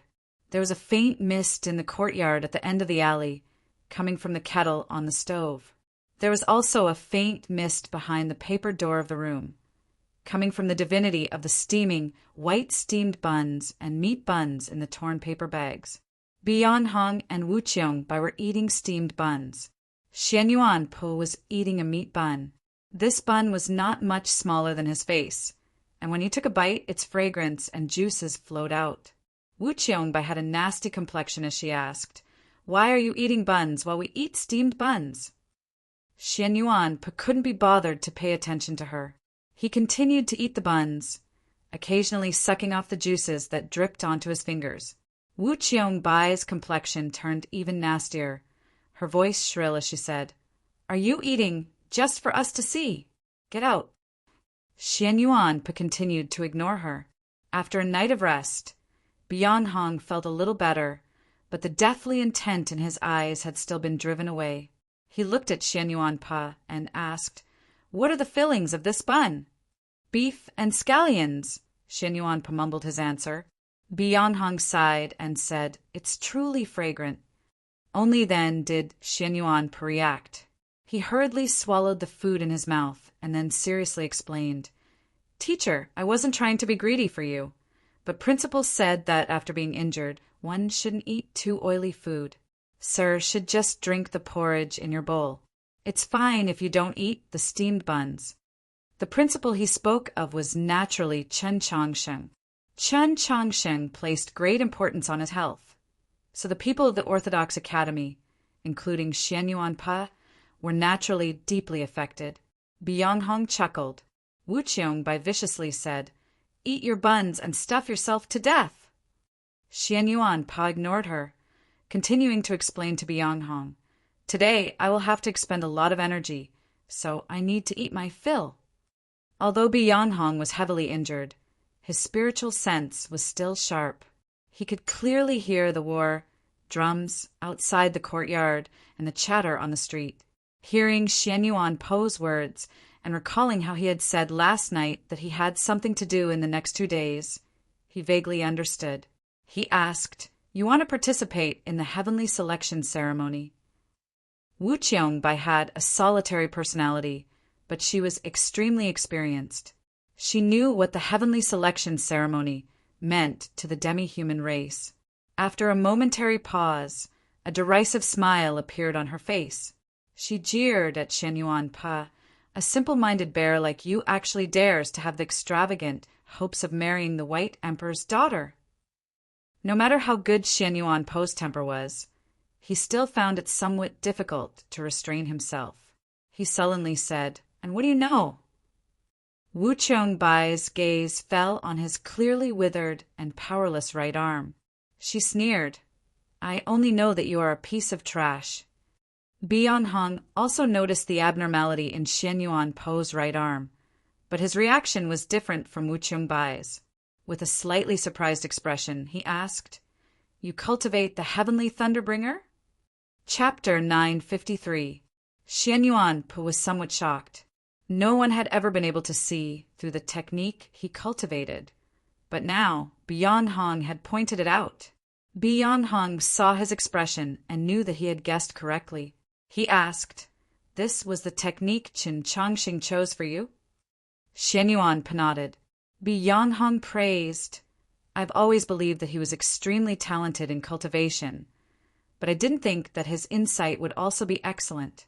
This principle is very competent." Shen Yuanpo thought it over, then replied, "That's not really the case." Bianhong glanced at his right arm and said, "I can see that you've practiced it quite well, but there seems to be some problems." Shen Yuanpo did not care. He used a piece of paper to wipe the meat juices from his fingers. Bianhong's voice rang out once more, entering his ears and then his heart. Heavenly Thunderbringer is concealing the heavenly thunder, concealing wind and thunder in the absence of signs. You are correct on this point, and you can even say that you've cultivated it extremely well. Bianhong added, "But it's a little too deliberate." Shen Yuanpo raised his head and asked in surprise, "Teacher, what are you saying?" Bianhong looked at him and said, "Planting roots deep in the fertile earth, not allowing it to see the world, not suffering the pain of the strong winds, using the fire of the earth to purify it. It secretly gives birth to thunder and accumulates for a long time. When it breaks out of the earth, it will suddenly become a massive tree that soars to the heavens, its branches and leaves filled with sparks of lightning. Who can block its might?" Shen Yuanpo's gaze followed Bianhong's to his right arm. His right arm was clearly shrunken, especially when compared to his thick and sturdy left arm. It was even more dazzling and wretched. Many of the customers in the tavern believed that this was a disability he had acquired after losing to Tianhaier in the capital and had mocked him many times. Only he himself knew what kind of terrifying power was hidden in this seemingly crippled right arm. Of course, it had already been seen through.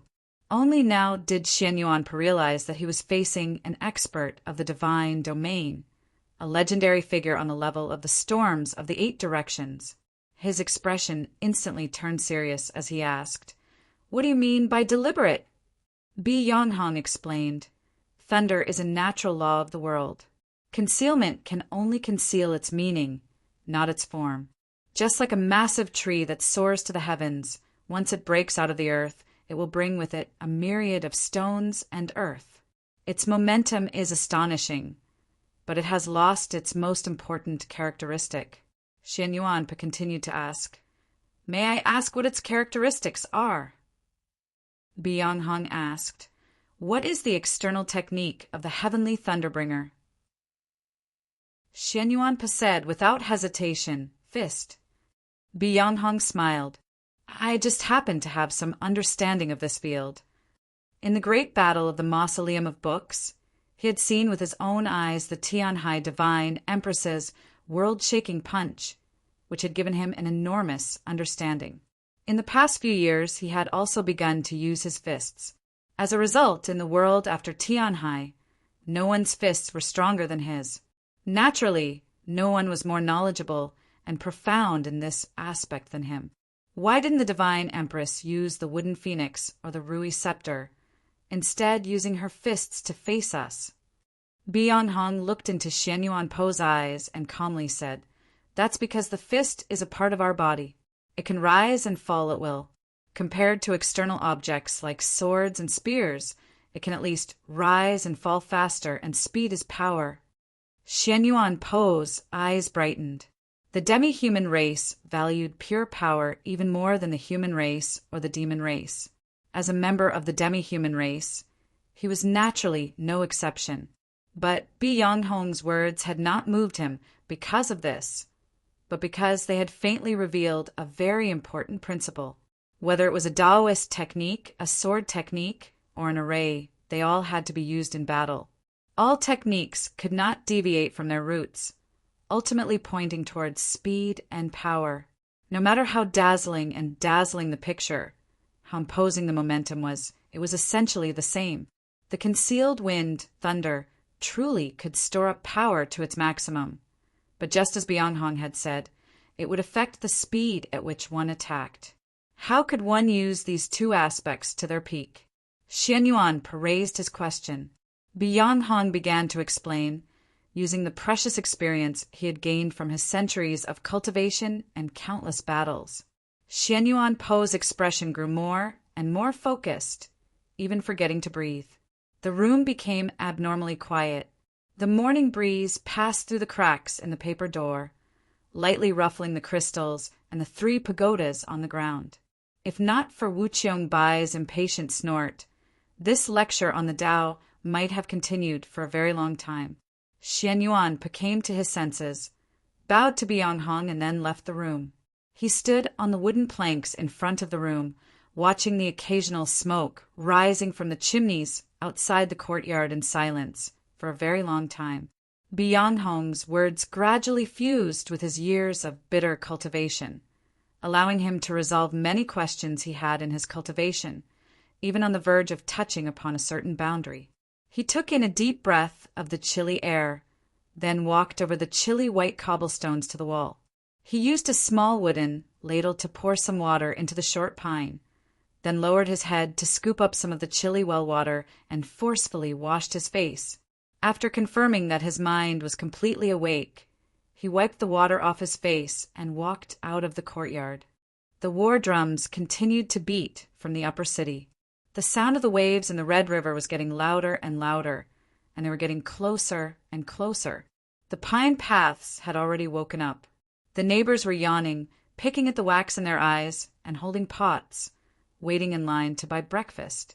A few laborers who had already finished their breakfast sat on the long benches outside the porridge store, their feet crossed as they chatted. It was like they could not hear the war drums coming from the upper city, nor could they hear the roaring waves of the nearby Red River. But this did not mean that they were not interested in the heavenly selection ceremony. Quite a few people were discussing which fighting platform they should go to after work. Xian Yuan walked through the street. A neighbor girl he knew asked him if he had eaten breakfast. He smiled and nodded. A laborer he knew asked him if the tavern's business had been bad recently, when the owner would be willing to sell a cup of coarse ale for 2 coins. He shook his head, indicating that he did not know. Then the owner of the bun store casually asked him what he was going to do so early in the morning. He stopped and replied, "I'm going to participate in the heavenly selection ceremony." The street was quiet for a moment. Even the steam seeping out of the steaming pot in the store froze for a moment. A moment later, laughter rose up. It did not stop for a very long time, only getting louder and louder, carrying ridicule or amusement, kindness or malice. Xian Yuan rubbed the back of his head and gave a simple and honest laugh.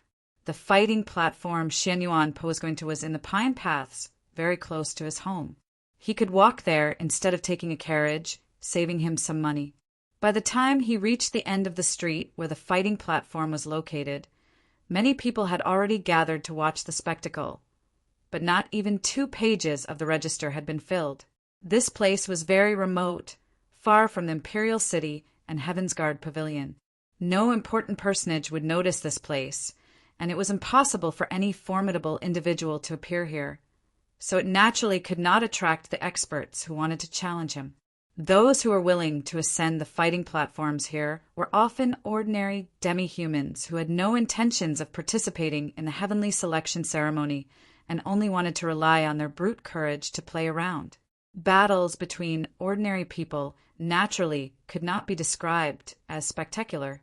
It was often more like a brawl between hoodlums in the marketplace, hastily exchanging a few blows before stopping. The Carp tribe judge and 2 supervisors in charge of this fighting platform were already bored to the extreme. The officials in charge of the pine paths were even more bored. The minor official at the register table was already beginning to feel sleepy, his head drooping from time to time. At some point, it seemed like his head would crash against the edge of the table. Xian Yuan walked up to the table and lightly rapped on it. The minor official was startled out of his stupor and angrily raised his head. He wanted to reprimand him, but he froze. Chapter 954. He recognized Xian Yuanpa. Xian Yuanpa was also rather surprised, because he recognized this minor official. Just a few days ago in a small wine shop, this minor official had gotten drunk and said many malicious words to him. Seeing Xian Yuanpa, the minor official was shocked and asked, "Brat, what are you doing here?" Xian Yuanpa pointed at the register on the table and said, "They said that I want to register my name here." The minor official froze for a moment before reacting. "You want to participate in the heavenly selection?" Xian Yuanpa replied, "Yes." The minor official broke into laughter and jeered. "A cripple like you wants to marry Her Highness the Princess?" Xian Yuanpa replied, "I've never thought about marrying Her Highness, but I want to participate in the heavenly selection." The minor official said with a disdainful expression, "It looks to me like you want to throw away your life." There were not many competitors on this platform, and Xian Yuanpa's tall and sturdy body had already attracted the attention of a few people. Hearing the minor official's laughter and jeering, even more people looked over. The pine paths had always been a small place, so it was very easy to run into familiar people. There were a few customers in the crowd who frequented the small wine shop. When they saw this scene, they hurriedly walked over. When they realized why Xian Yuanpa had come, they were very shocked and urged him to quickly give up on this idea. "I say, are you crazy? This isn't a joke. Didn't you hear that the Taoist Church of the Western Wastes didn't send a single priest this time? The fighting platform on the upper city wall has the medical officials from the imperial court and the council of elders watching over it. But what if you get injured here? There's no one to treat you, and if you bleed profusely, you really might die, even if you're usually ridiculed by others. Why take such a risk just to prove yourself?" Xian Yuanpa remained silent, not responding to these concerns. Seeing this, the customers in the wine shop also said nothing more. The minor official jeered, "If you insist on throwing away your life, that's up to you. But when the time comes, don't cry too unsightly on the platform." Xian Yuanpa took up an ink brush and wrote down his name and relevant information on the register. He then tied a strip of cloth around his right wrist. Time slowly passed, and it was finally his turn to walk onto the platform. The crowd around the platform began to inquire about his background. A gambling den steward thought of the previous scene and squeezed his way to the table to ask the official, "Do we need to pay attention?"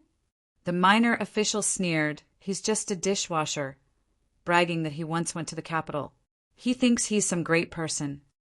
One of the customers who tried to stop Xian Yuanpa said, "He did go to the capital." The minor official was very angry after being refuted. His face turned red and he shouted, "So what? Even if he used to be awe-inspiring, he's nothing but trash now." The cool morning breeze blew away the smoke and steam from the pine paths, and it also ruffled the bandages on the participants' wrists. Xian Yuanpa was tall and sturdy, but his opponent was even taller. The tall and sturdy middle-aged man glanced at Xian Yuanpa's shriveled right arm, and a look of disdain appeared in his eyes as he said, "I sympathize with you for encountering me from the start." After saying this, accompanied by a wave of extremely clear cracking sounds, his body became even taller, like a small mountain, casting a shadow on the arena. The crowd around the platform was stunned by this sight, thinking, why has a member of the Xiong clan come here? In every generation, the Xiong clan was one of the top 3 major races of the demi-human race. Even the most ordinary member of its clan possessed unimaginable divine strength. Logically speaking, a descendant of such a major clan should have gone to the fighting platforms near the Imperial Palace or Heaven's Guard Pavilion. Why had he come to a small place like the Pine Paths? The Carp tribe steward in charge of judging the outcome of the fighting platform narrowed his eyes, quickly understanding the reason. The supervisor from the Council of Elders had his eyes closed as if he was sleeping. It was obvious that he had already known of this matter. The demi-human court official sensed the powerful qi exuded by this Xiong clan descendant and slightly raised his brows. He thought, with this sort of strength and the secret techniques of the Xiong clan, if he were to train for 2 years, he would probably have the right to become a Red River Beast Guard. For him to come to the Pine Paths to participate in the competition today, it seems like he was planning something big. As he thought of this, the demi-human court official looked at Xian Yuan Po with a complicated gaze. He had not heard the argument that had taken place below the platform, so he didn't know where this composed bear youth had come from. He only felt that this boy had clearly lost an arm, but he had still come to participate in the heavenly selection. His courage was truly praiseworthy, but alas, he had encountered an opponent he could not defeat at the very start. It was truly a pity. Xian Yuan did not know what the demi-human court official was thinking, but even if he did, he would not care, just like how he would not care if he heard his opponent's words. It was still early in the morning, and this was only the first match of the fighting platform. If he wanted to reach the Imperial Palace, he would still need a very long time, and he would still need to fight many matches. Just like how he had chosen the fighting platform of the Pine Paths, he needed to save time. Therefore, he did not say anything to his opponent, nor did he quietly wait for his opponent to make a move like a true expert. Instead, he directly walked towards his opponent. His footsteps seemed to be a little hurried, which made him look a little panicked to the onlookers. The contempt in the Xiong clan descendants' eyes intensified. Xian Yuan raised his fist and punched forward. His right arm was very withered, the sleeve flapping in the wind. He had punched with his left fist. There was nothing special about his fist. It was straight and unremarkable, and the angle at which it was punched was also very ordinary. There was no technique to speak of, just a random punch. The Xiong clan descendant had not expected him to attack without any warning. A hint of anger flashed through his eyes as he gave a shout and also punched. The Xiong clan descendant was as tall and sturdy as a mountain, and his fist was also enormous. It was like a massive boulder falling from the summit. The massive fist held through the air, stirring up a fierce gale. Shards of starlight could be faintly seen within it, and its momentum was rather astonishing. In comparison, Xian Yuan Po's fist was very ordinary, devoid of any power to speak of. The two fists got closer and closer, about to meet, and the contrast between them became even more striking. The Xiong clan descendant's massive fist made Xian Yuan Po's fist seem very pitiful. Some of the spectators thought of the gruesome sight that was about to occur and couldn't bear to watch, so they turned their heads away. Xian Yuan did not turn his head, did not even blink. He was still as composed, or perhaps wooden. Had he been scared silly by the energy of his opponent's fist? Or was he so stupid that he couldn't even react? This was what some of the spectators below the stage thought. The minor official stood up from behind his table and stared at the scene on the stage. His eyes filled with malice and hope. The official of the demi-human court had been watching the battle this entire time. He was very sure that Xian Yuan was not scared silly, nor was he unable to react, because Xian Yuan Po's breathing was not disordered. So he could not understand why Xian Yuan did nothing but continue to punch, even though he was clearly no match for his opponent in strength. If it was not because of absolute confidence, then was it because of pride and dignity? As the official thought this, he suddenly felt a little admiration for Xian Yuan Po's courage. under the gazes that were filled with malice, cruelty, pity, or pity. Xian Yuan Po's fist and the Xiang clan descendants' fist finally met. From the outside, the difference between the two fists was enormous.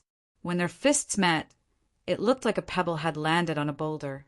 If one considered the difference in strength between the two fists, it was like an egg crashing into a boulder. A light crack came from the stage. There was a cracking sound, and it really sounded like an egg breaking. Shockingly, Xian Yuan Po's fist did not shatter, nor was it sent flying into the air like a pebble. His fist was tightly pressed against the Xiang clan descendant's fist. His fist seemed so small, yet it was so steady. Countless soft sounds followed, and then gradually became clear and deafening. Crack, crack. It was just like that cliff from yesterday. There was a loud bang.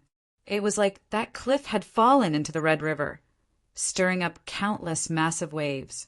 Waves of chi exploded over the stage, transforming into fierce gales that howled and stirred up countless clouds of dust. A hint of extreme fear appeared in the Xiang clan descendant's eyes as he howled in pain and despair. The howling gales suddenly vanished, leaving only a little wind swirling over the stage, causing Xian Yuan Po's somewhat empty sleeve to fall upon the Xiang clan descendant's body. His burly body, which was like a small mountain, gradually became shorter in the seemingly gentle wind, and then collapsed.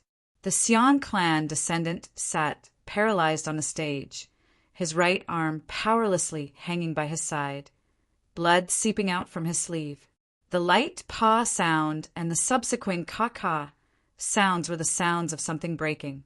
When his fist met Xian Yuan Po's, the first to make contact was his finger. Thus his finger bone broke. Next, his wrist bone broke. Next, his arm bone broke. In the end, even his shoulder bone was broken. His face was abnormally pale, his eyes filled with fear. His body was soaked, but it was impossible to tell whether it was sweat, blood, or something else. Xian Yuan drew back his fist, no longer attacking. At this sight, the Xiang clan descendant knew that he had survived. The fear in his eyes turned into confusion, and then they gradually dissipated. In the level of strength that he was most proud of, he had been utterly defeated. He couldn't even think of revenge, because the strength Xian Yuan had displayed was too powerful, inconceivably powerful. This unimaginable disparity crushed his body, his will to fight, and even his mind.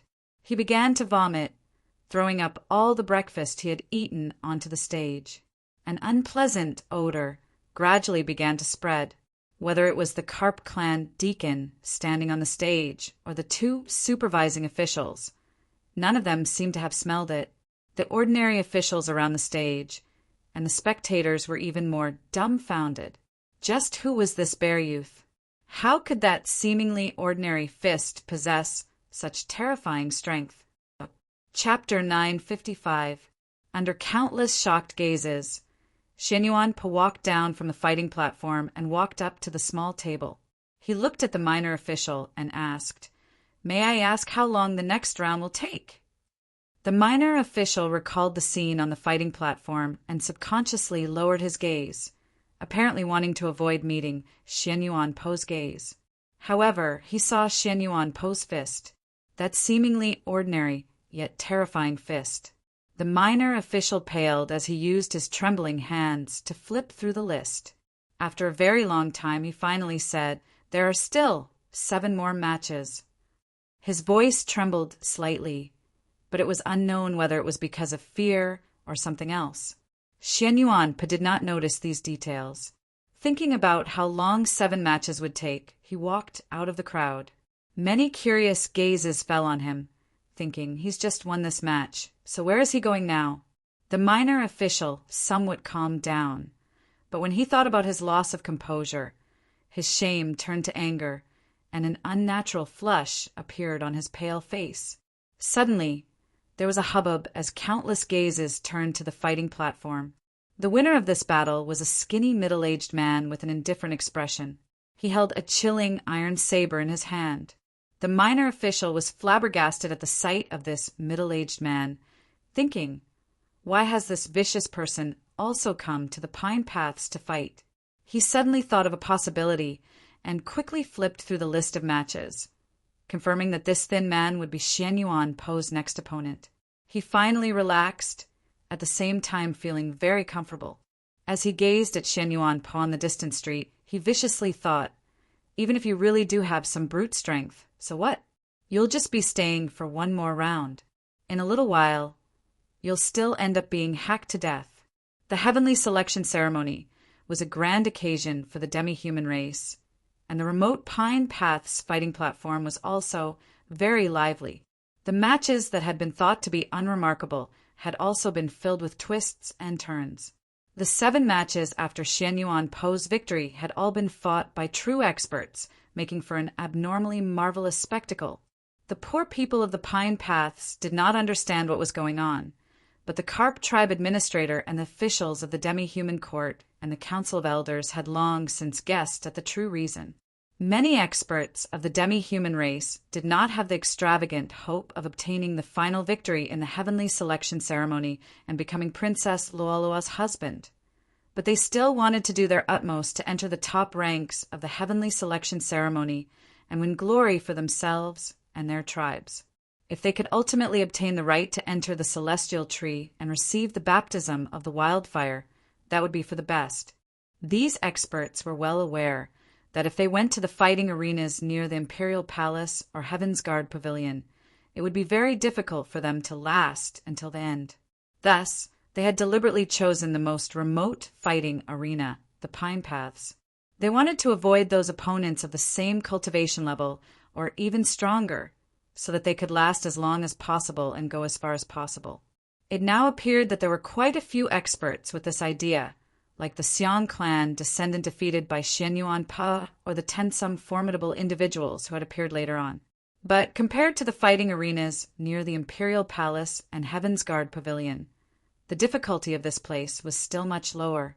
As these experts took the stage, the matches grew more and more intense.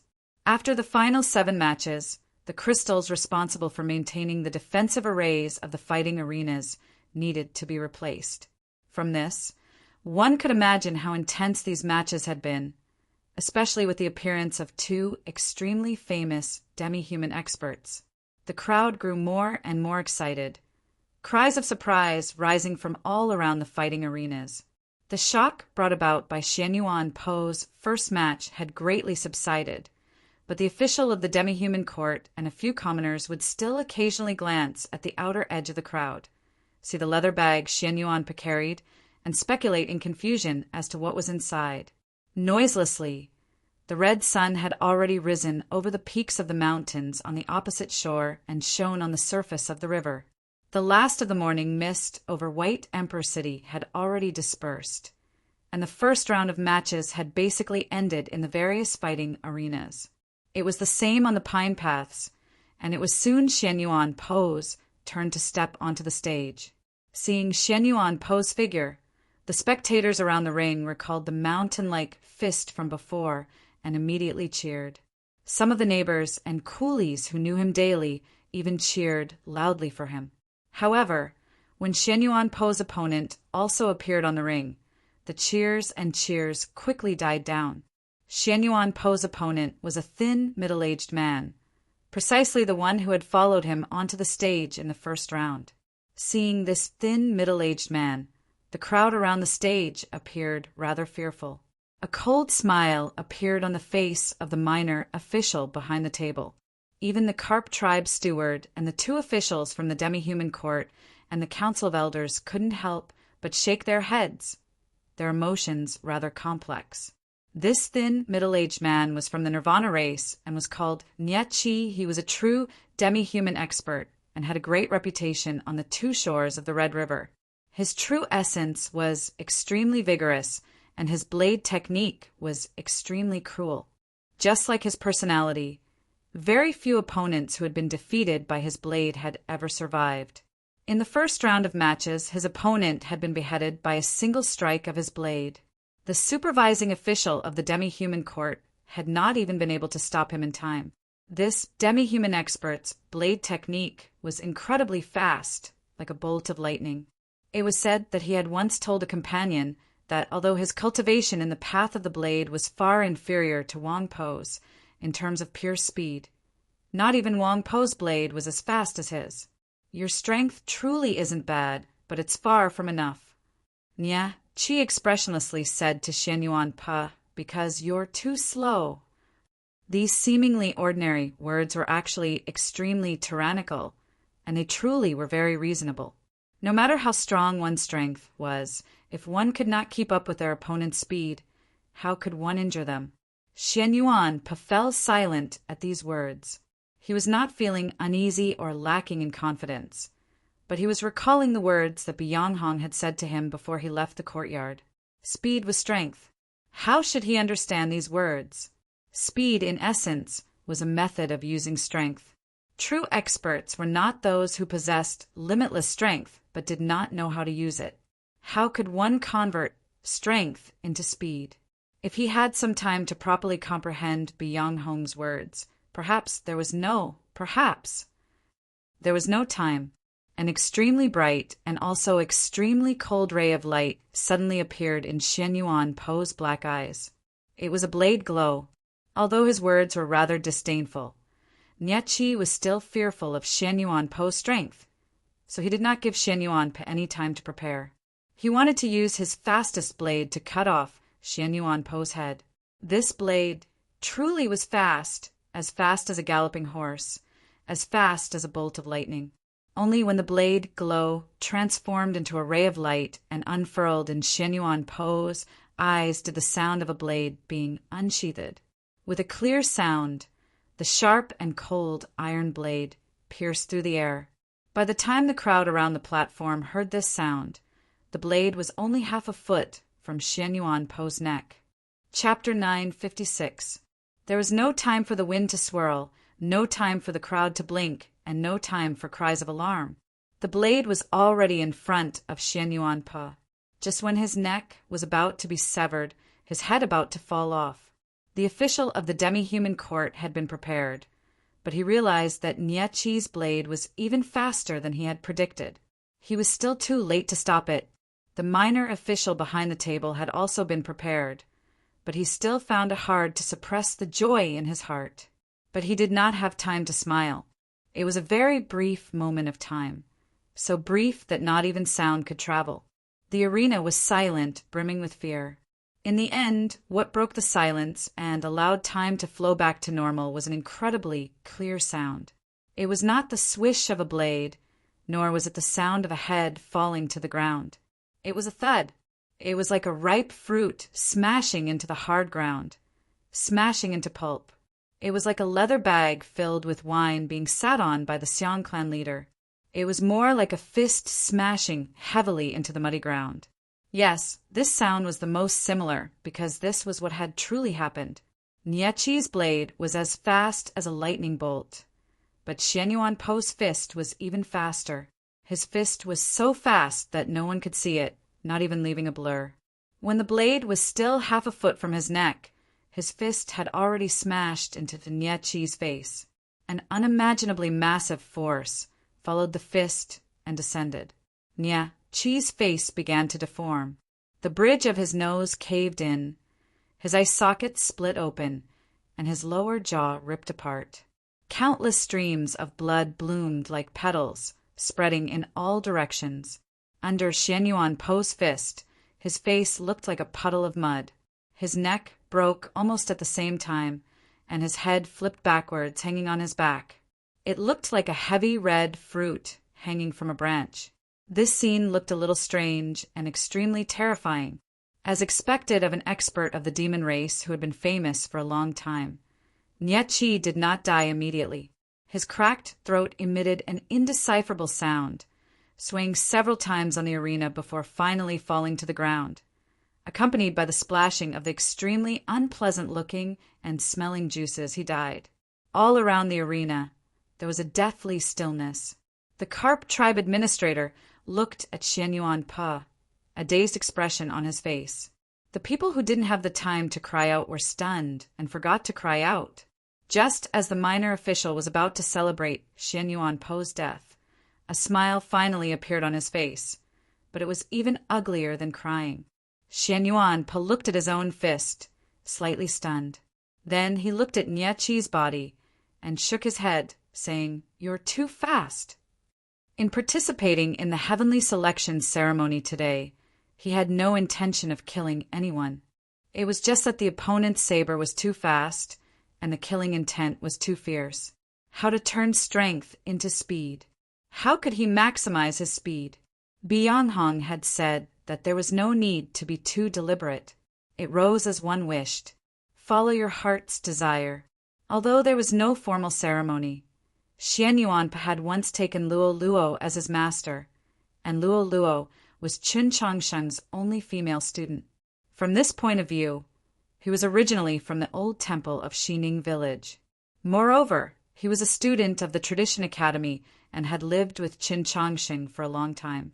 Whether it was following one's heart or following one's heart, it was all about cultivating one's heart, and the heart was the only Tao technique that could not be cultivated in this world. He was not being sarcastic when he said that his opponent's saber was too fast, but he was telling the truth. The saber was so fast that he had no time to think, no time to think. He could only move based on instinct. There was no need to think. Only this was truly following one's heart. Xian Yuanpa walked down from the fighting platform. The crowd parted like a tide. The demi-human court official gazed at Xian Yuanpa's figure and slightly arched his brows. He summoned his subordinate and ordered him to investigate Xian Yuanpa's background. In the first match, Xian Yuanpa had relied on his strength to stun the Xiang clan descendant, which had already shocked him and the official from the Council of Elders. But that shock was definitely not as intense as the shock he felt from this match, because Nye Qi was a true demi-human expert. When the demi-human court official saw Nye Qi's lightning-fast attack, he was even more certain that not even he was a match for Nye Qi, yet Nye Qi had been defeated by this bare youth's fist.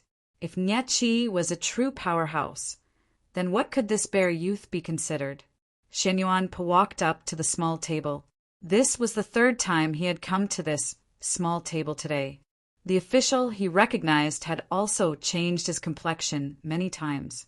At the start, the minor official's face had been brimming with disdain and ridicule, followed by shock and avoidance, and then humiliation and hatred. Now, the minor official's face was extremely pale, as if he had caught a cold, but he was also sweating profusely, especially when Xian Yuanpa stood in front of the table and cast a shadow on his body. He began to sweat even more profusely, instantly drenching his clothes. An official watched from the side and worriedly asked, "Chao Si, are you all right?" Only now did Xian Yuanpa learn the minor official's name. The minor official mumbled a few words of assent, then raised his sleeve to wipe away his sweat. But how could he possibly wipe it clean? Xian Yuanpa knew why he was doing this, but he did not care. After confirming his name, he left. The minor official raised his head and gazed at Xian Yuanpa's back. He couldn't help but recall the words he had said in the small tavern 2 days ago. At the time, he had drunk a great deal of wine and had originally forgotten many things. But after suffering so many fright today, he had long ago recalled all those words. Isn't he just a piece of trash? A piece of trash like this is bragging, and you guys actually believe it? And an expert of the Tianhai clan. You might as well say it's Tianhai Xingshui. Bear cub, stop right there. Look at his hand. This is a piece of trash without any strength, only fit to wash dishes. And you call yourself the manager of the Tradition Academy? That's the Tradition Academy. If you had that kind of ability, would you still be here washing dishes? Thinking about how he had cursed at this person so many times that day, his sweat flowed even faster. When he remembered that he had even spat in front of this person that day, he felt a wave of dizziness and was about to faint. Xian Yuanpa walked out of the crowd and came to the corner of the street. He took out a beef bun from a paper bag and began to eat. After the first match, he found that fighting really did take a lot of energy, so he went to the bun store and bought the last tray of beef buns. As expected, he had only thrown 2 punches and already felt extremely hungry. The bun was already cold, and the gravy was slightly congealed.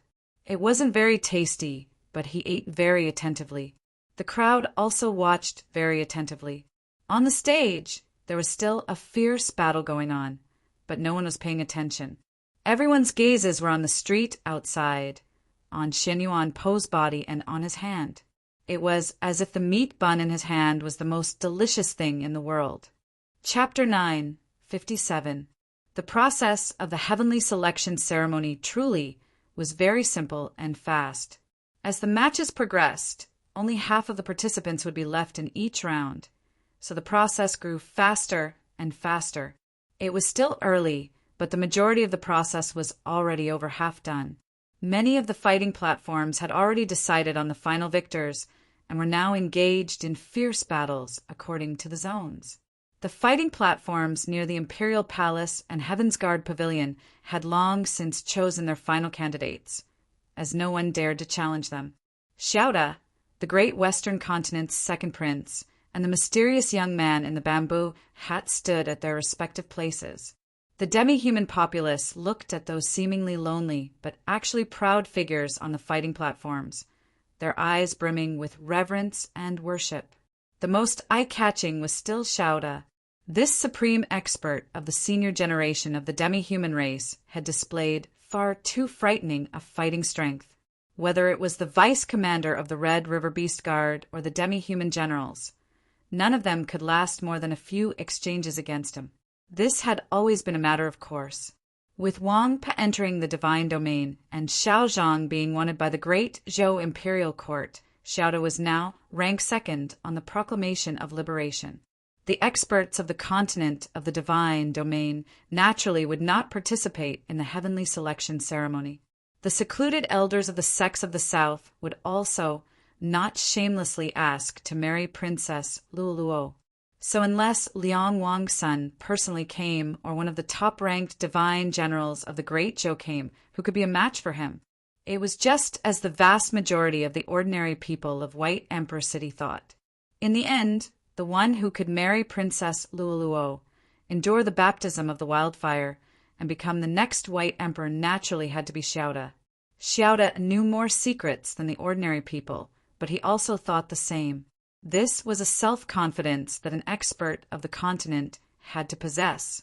More importantly, no matter what the Empress thought, no matter what sort of political struggles were hidden behind the heavenly selection ceremony, since he had to act according to the rules of his ancestors, he could not lose because no one could defeat him.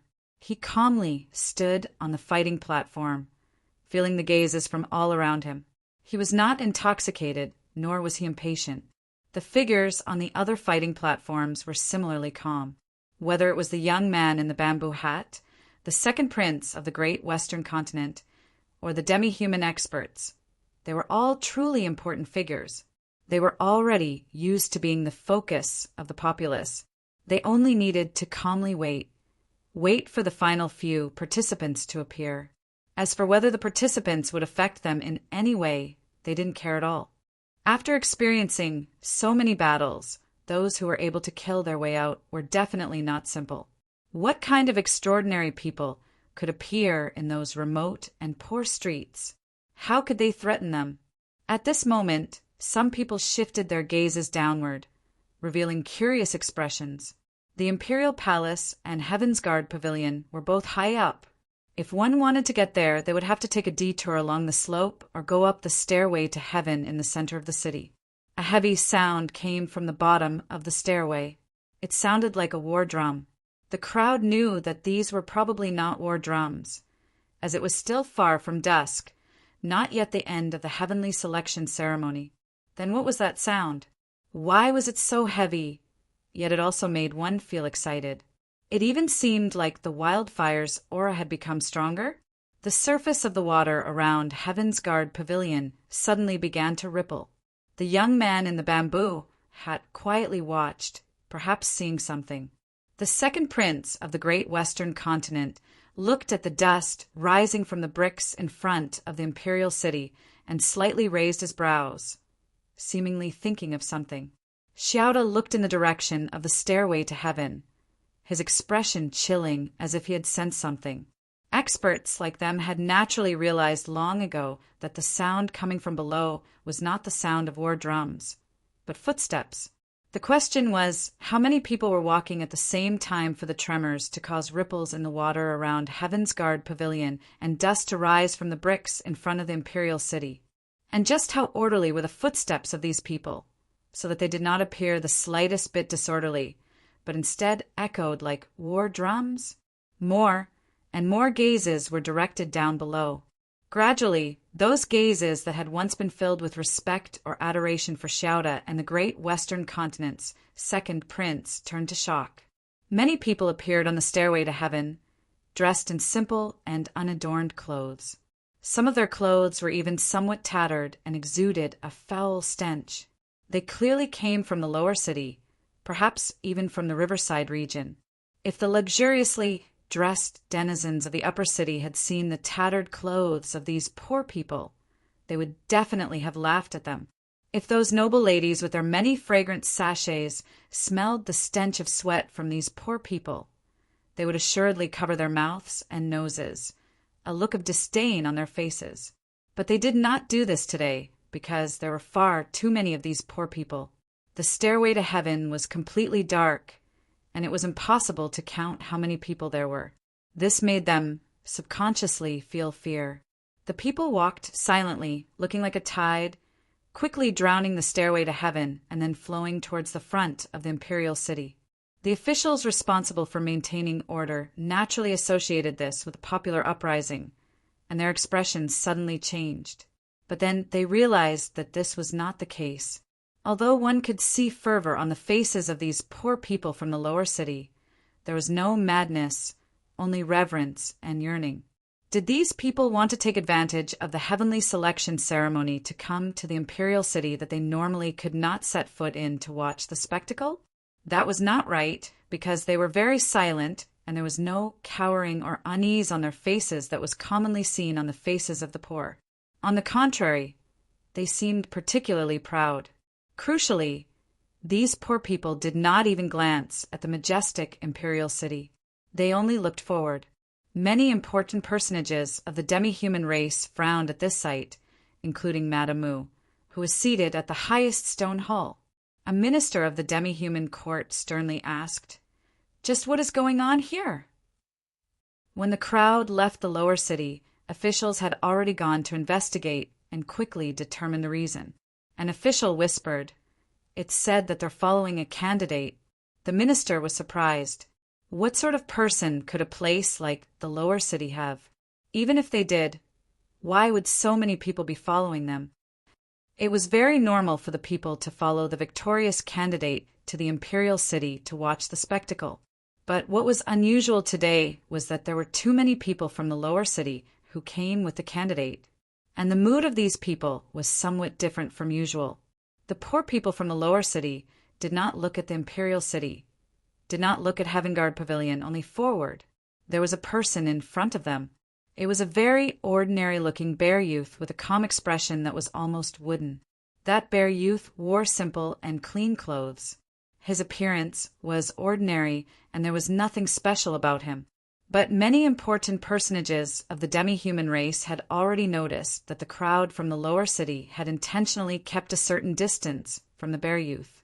If the people of the lower city were a tide, the bear youth was a reef, and all the water retreated in fear. This distance perhaps signified reverence. The eyes of the people of the lower city gazed at the bear youth were brimming with reverence. Besides reverence, there was also fanaticism and a tinge of confusion. It was like they had received too many shocks and had still not completely woken up. Just what had happened. Chapter 958. His opponent in the first match was a descendant of the Xiong clan. The two clashed in pure strength, and the Xiong clan descendant lost. On the high observation platform of the Imperial City, the Carp tribe judge in charge of deciding the outcome of the matches bowed. The observation platform was empty.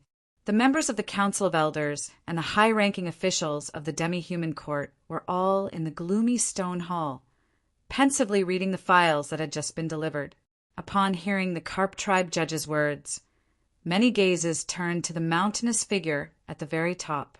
The chief elder was also the leader of the Xiong clan.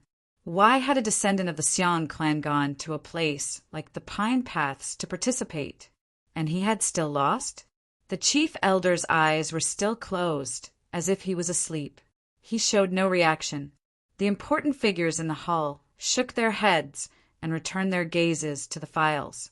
A high-ranking official of the demi-human court suddenly changed his expression and said, his opponent in the second match was actually Nye Chi. Whispers of discussion rose from the stone hall, all of them clearly shocked.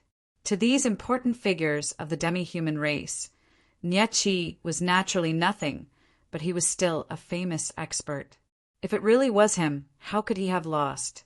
Nye Chi was directly killed because his blade was not as fast as his opponent's fist.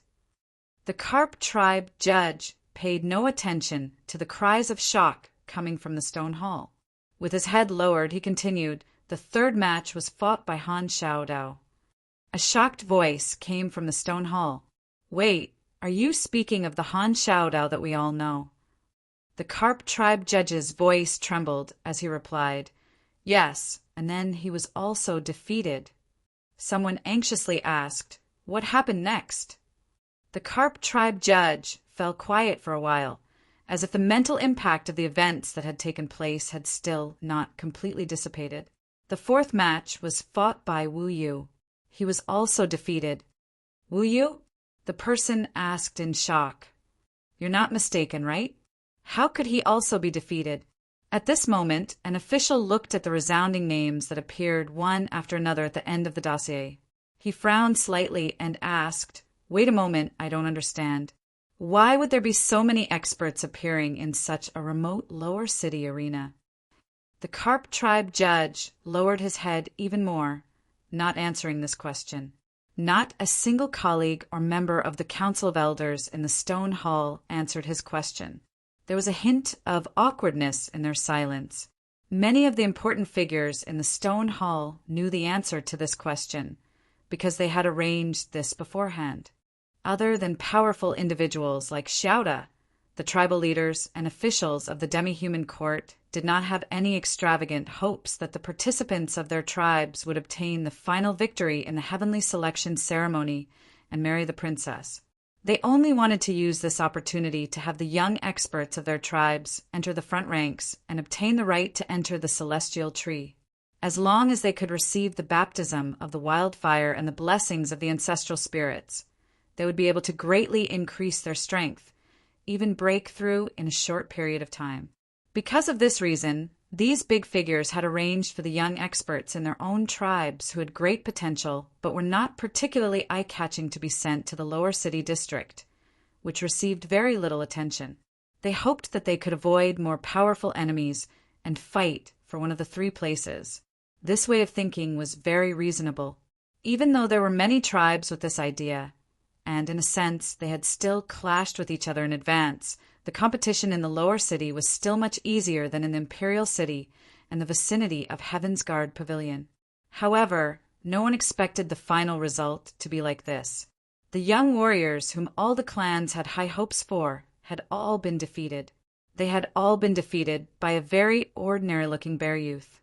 An elder suddenly sternly asked, even if this child miraculously won 6 matches in a row and represented the Pine Paths in winning the selection of the Sanchun district and obtaining a spot, why did only he come? Didn't the lower city district have 3 spots? What about the other 2? He was the leader of the Deer tribe. Today he had secretly placed his most beloved illegitimate child in the southern village, hoping to fish in troubled waters and obtain a chance for his illegitimate child to enter the celestial tree tomorrow. Yet he had clearly received news that his illegitimate child had one. So why had he not appeared? That fellow represented the Pine Paths in the selection, and after obtaining a spot in the Sanchun district, he went to Star River Bay and the southern village.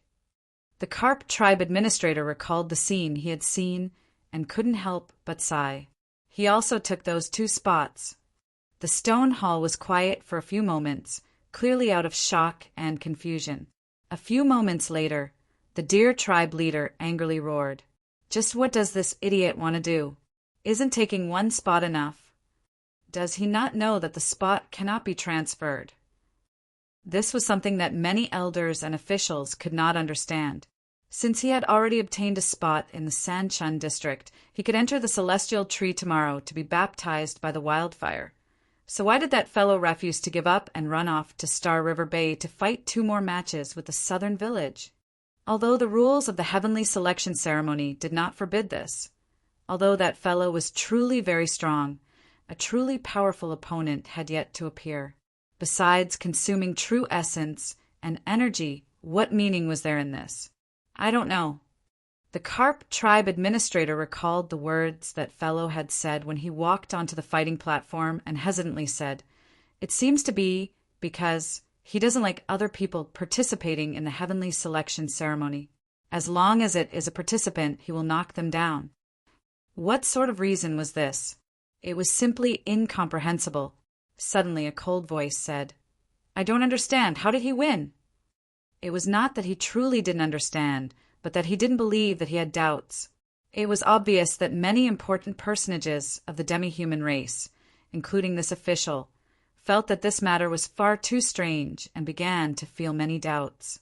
The Carp tribe administrator was thinking of something else, his mind a little dazed as he said he used his fist. Fist? Yes, whether it was against Nya, Chi, Han Xiaodao, or any other expert, he only used one fist. One fist? Yes, each time he went on stage, he only used one fist, and then his opponent would fall. The stone hall was quiet for a very long time, with not a single sound coming from it. The twilight was not deep and the sun was still setting, but the wind was rather chilly. The Carp tribe administrator stood on the observation platform, his clothes fluttering in the wind. In the setting sun, he looked like a blazing banner. From dawn to dusk, countless matches had been held on the fighting platforms of the heavenly selection ceremony. But it was obvious that the most important matches today were the 9 matches taking place in the lower city. In these 9 matches, that fellow had used a total of 9 punches. 1 punch for each match. 1 punch to defeat his opponent. What sort of concept was this? What sort of sight was this? The important personages all had slightly chilled expressions, but they remained silent. Yes, no matter how graceful and daring he was, no matter how much of a ruckus he could cause, it was not enough for the impoverished populace of the lower city to silently and orderly follow him, gazing at him with eyes filled with fervor and respect. The problem was that this fellow was not an expert sent by the tribes. He was a true citizen of the lower city. The dossier clearly stated that he had lived in the lower city for many years. He had worked as a laborer, painted, and was even washing dishes in a small tavern. The important personages in the hall were extremely distant from the lower levels, but they were keenly aware of what this meant and how dangerous it was. Just who is this fellow? His name seems rather familiar. As these words broke the silence, countless gazes turned to a certain place in the hall. In that corner was a stalwart figure, but just like the Xiang clan leader, he had been very quiet the entire time, as if he was sleeping. But at this moment, neither the elders nor the high officials of the demi-human court would allow him to continue pretending to sleep, because he was the leader of the Bear tribe. The Bear tribe leader slowly said, "Don't look at me. I did not arrange this, nor do I have the right to arrange this. As for who he is, all of you should know. If all of you have forgotten even his name, what right do you have to sit here?" In a very short amount of time, the events of today's lower city spread. The luxuriously dressed denizens of the upper city looked at this figure with reverence and fear in their eyes. Those beautiful and delicate noble ladies looked at this figure with much more passion in their eyes. The other 6 participants, who had also obtained the right to enter the celestial tree, all looked at this figure with different emotions. Some of their eyes were brimming with apprehension, while others were brimming with killing intent. The gaze of the great Western continent's second prince slightly froze, his thoughts inscrutable. The young man in the bamboo hat looked in the direction of the imperial city, his thoughts inscrutable. Xiao De calmly gazed at this figure, thinking about the specific battle report he had just received. He was sure that he had never seen this bear tribe youth before. But why did this person give him a familiar feeling? The several thousand denizens of the lower city stopped in front of the plaza of the imperial city like a tide. There was a large space at the very front of the crowd, allowing that reef-like figure to stand out even more clearly. The important figures on the observation platform said nothing. Even higher up, the Empress said nothing. This was tacit approval. The high official in charge of the heavenly selection ceremony asked, "What tribe are you from? State your name." The names of all the participants were written on the scroll. Registering one's name was just a traditional custom of verifying one's true identity, but indicating one's tribe was a form of glory. It was very quiet in front of the imperial city. Countless gazes looked over, wanting to know the answer. The bear tribe. But today, I am not representing my tribe in this battle. The light of dusk shone on his face like the light reflected off the surface of a lake.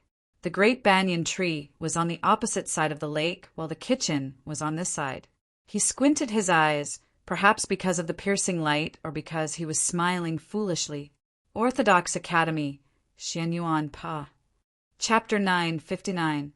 It was very quiet in front of the imperial city. The conversation between the official and Xianyuan Pa was clearly heard by everyone. The Orthodox Academy? Xianyuan Pa?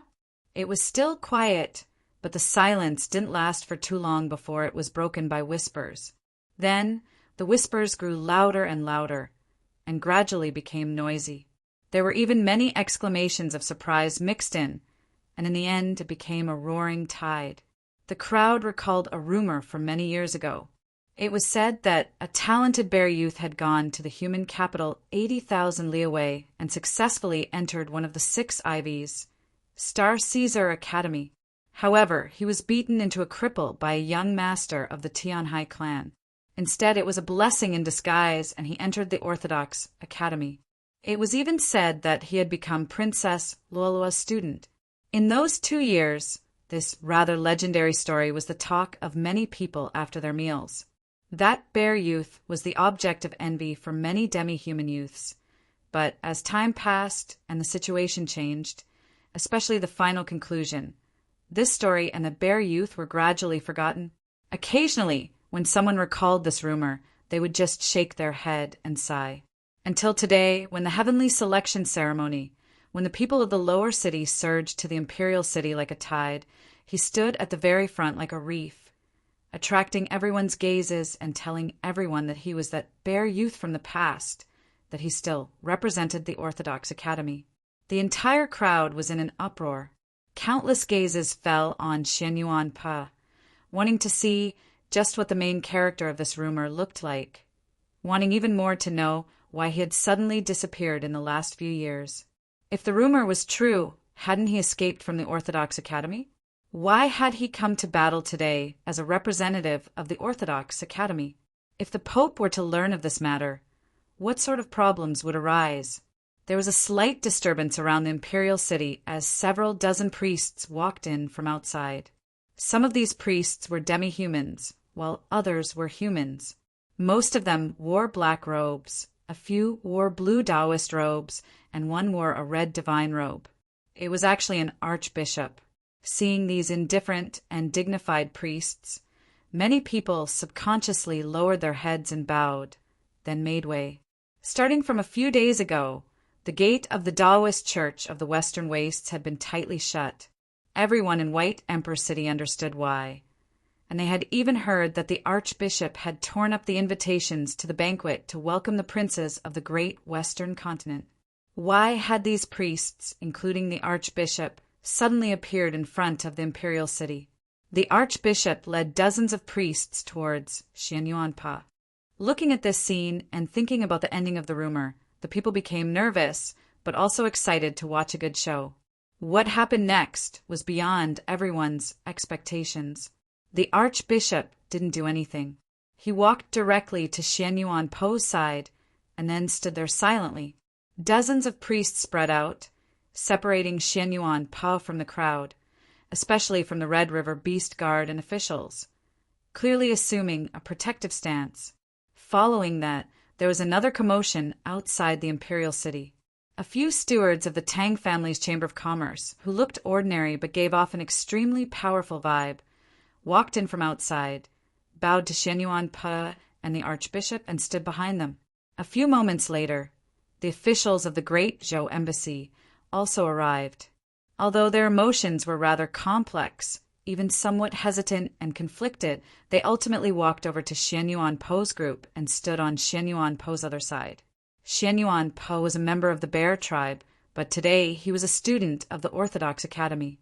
Whether it was the Archbishop, the officials of the embassy, or the stewards of the Tang family's Chamber of Commerce, none of them knew how the imperial court, the Li Palace, Wenshui City, or the South would respond. But at this tense and sensitive moment, they had to clearly express their stance. In the ending of that rumor, that foolish and shameless bear youth saw that the principal of the Orthodox Academy at the time, the current Pope, Qin Changsheng, was about to be killed by the Tianhai Divine Empress, and that the Orthodox Academy was about to be destroyed, so he fled. The appearance of the great Zhou officials and the Tang clan stewards, especially the Archbishop of the Taoist Church of the Western Wastes, directly declared that the ending of the rumor was false. Xiao De gazed at the distant Shen Yuanpa, his brows slightly rising. He knew of the name Shen Yuanpa, but that was all.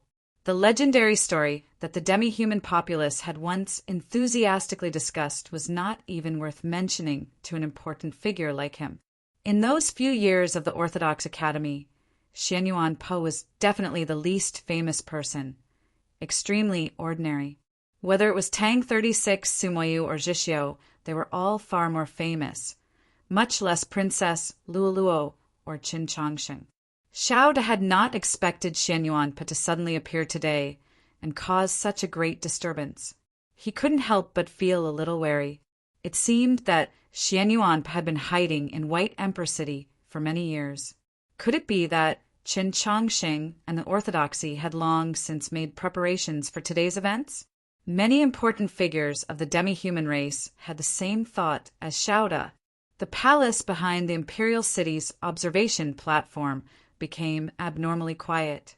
The Bear tribe leader ignored all gazes and slowly walked out of the hall. The chief elder seated at the highest position seemed to still be sleeping. The only one qualified to sit at an even higher position was Madame Mu. She knew that Shen Yuanpa had been living in White Emperor City this entire time. At the very beginning, she had dispatched hidden guards to keep an eye on him for a very long time. But Shen Yuanpa had never shown any signs of activity, so she had gradually relaxed her surveillance. Only today did she suddenly see him again. But she thought differently from Xiao De, the elders, and the ministers. She was confident that neither the Orthodoxy nor the great Zhou imperial court would have time to react, much less make preparations. Logically speaking, she had nothing to worry about, but she had clearly heard that voice just now. Orthodox Academy, Shen Yuanpa. In the end, this fellow was still a student of the Orthodox Academy. Would he affect her plans? A faint killing intent flashed through Madame Mu's eyes. When the heavenly selection ceremony began, Luoluo looked into the distance from a high vantage point, calmly and thoughtlessly gazing at the 9 celestial trees in the distant mountains. As the battle raged on in White Emperor City, Luoluo began to take an afternoon nap. Using the freshest incense, she slept soundly. As dusk descended and the candidates to enter the celestial trees to be baptized by the wildfire were about to appear, she drank tea, appearing very calm. She did not suppress her emotions, nor did she pretend. This was because she was born with a noble air, and her teacher had once taught her that she had to be calm in every major event. She was truly very calm, because she simply did not care about this heavenly selection ceremony. No matter what the final result was, no matter what her father and mother thought, no matter what the elders, ministers, and people thought, no matter what the demons and humans thought, as long as she was not willing, she would not accept it. She had once heard Mou say that the Divine Empress had once evaluated that junior martial mother. What her teacher's wife could do, she could naturally do as well. She had never expressed any opposition, had always quietly waited, because she knew that opposition was meaningless. It was also because she had always been waiting for her teacher's arrival. If her teacher did not come, if her teacher could not come, if her teacher did not make it in time, in the end, she had to leave, bid farewell to the imperial palace, to this city, and to the Red River, never to meet again. She held the teacup and glanced at the stone pearl on her wrist as she silently thought to herself. At this moment, Guardian Li hurried in and looked at her with a complicated expression, saying 7 victors. Of the 9 celestial trees, why are there only 7? Luo thought to herself, there must be some scheme behind this. Rather annoyed, she took a sip of tea. Guardian Li hesitated, then said, 1 is Xian Yuan Pa. Plop. Luo spat out all the tea. Chapter 960. Xian Yuan Po was participating in the heavenly selection ceremony, and he had even won 9 matches in a row.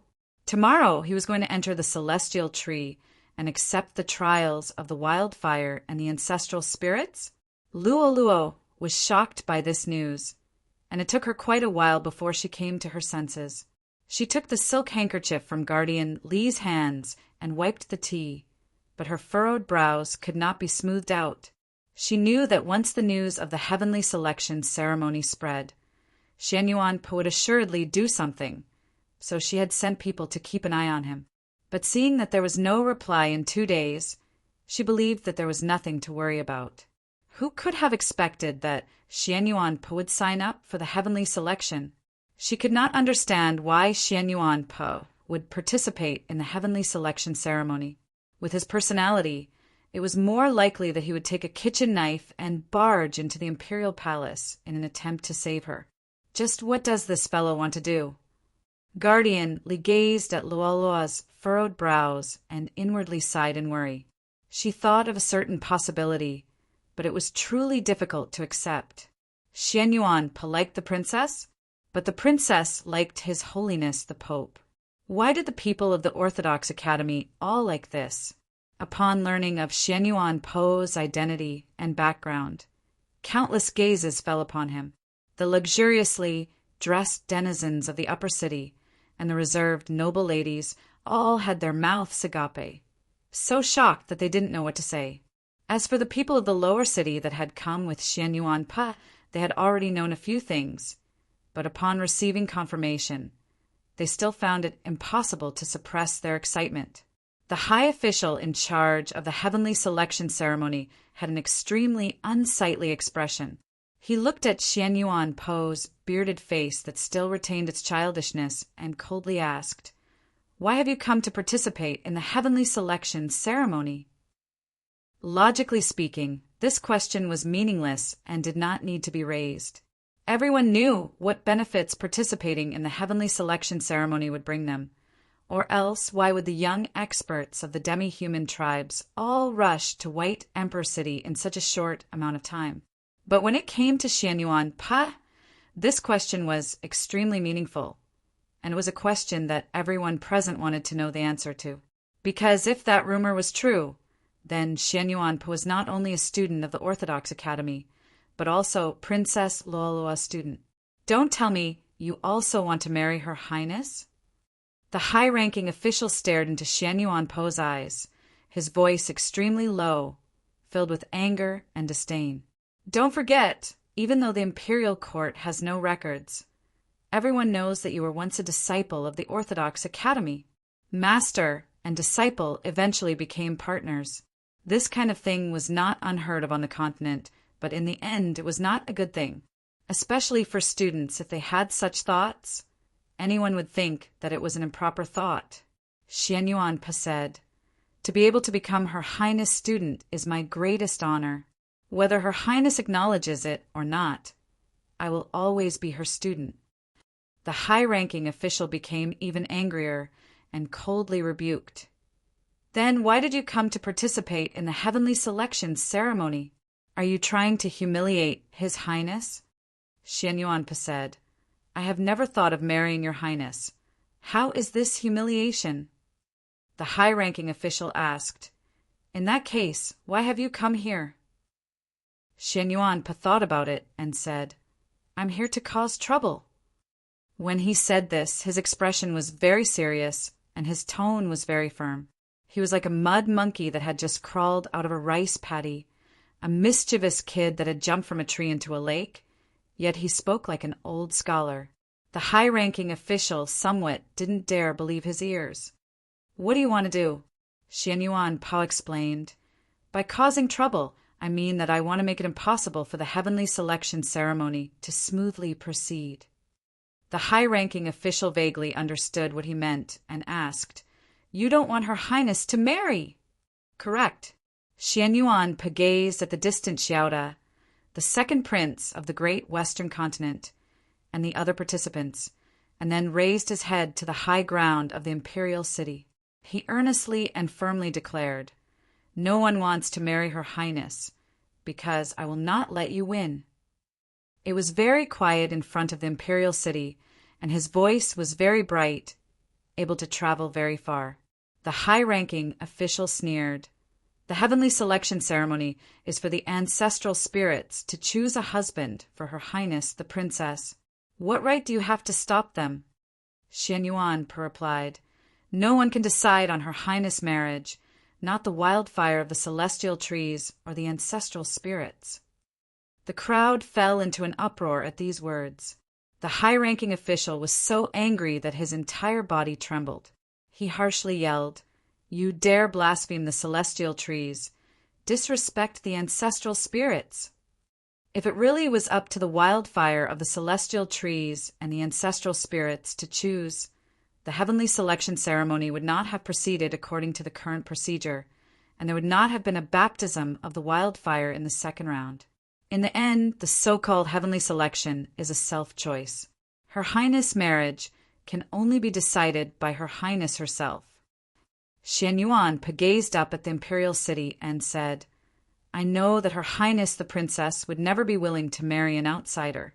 No matter how angry that high official was, no matter how aloof and intimidating that palace was, his expression was always just that calm, to the extent where he even seemed a bit wooden. His voice was the same, yet it possessed a type of strangely persuasive power. Countless cheers rose from all around the imperial city. These voices came from the most ordinary demi-human populace, regardless of whether it was the upper, middle, or lower part of the city, because Xian Yuan had spoken their minds. It was rumored that the Empress wholeheartedly wanted to marry Princess Luluo off to her nephew, but the Council of Elders and clan leaders strongly opposed this, forcing the heavenly selection ceremony to be held. Even so, the Empress had not changed her mind. Look, the second prince of the great western continent is standing not far from the imperial city. How could Princess Luluo be married to an outsider? What right did he have to become the next white emperor? The vast majority of the demi-human populace thought this way, but they did not dare to express their thoughts due to the Empress's centuries of majesty. Only when Xian Yuan said these words did they feel a great deal of satisfaction. After participating in the heavenly selection ceremony and passing through layers of selections, those who can ultimately stand here are all true experts, just like you. A cold and dignified voice resounded from the highest point of the imperial city, piercing through the clouds and descending to the ground. The White Emperor was in seclusion, so this was the only voice of the entire demi-human race. The imperial city instantly fell silent. Many demi-human populace kneeled on the ground. And how do you know that Luo isn't willing to marry one of you? Many of the demi-human populace were perplexed by these words.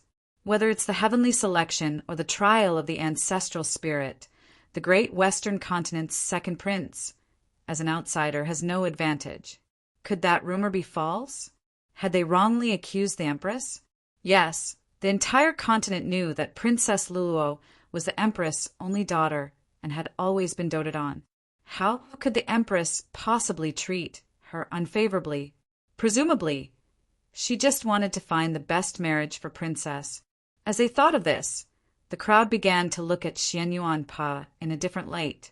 This being the case, You shouldn't have come to make trouble.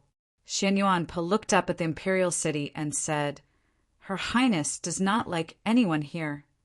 Madame Mu's voice was still cold. And how do you know? This question was extremely difficult to answer. Madame Mu was Luoluo's mother.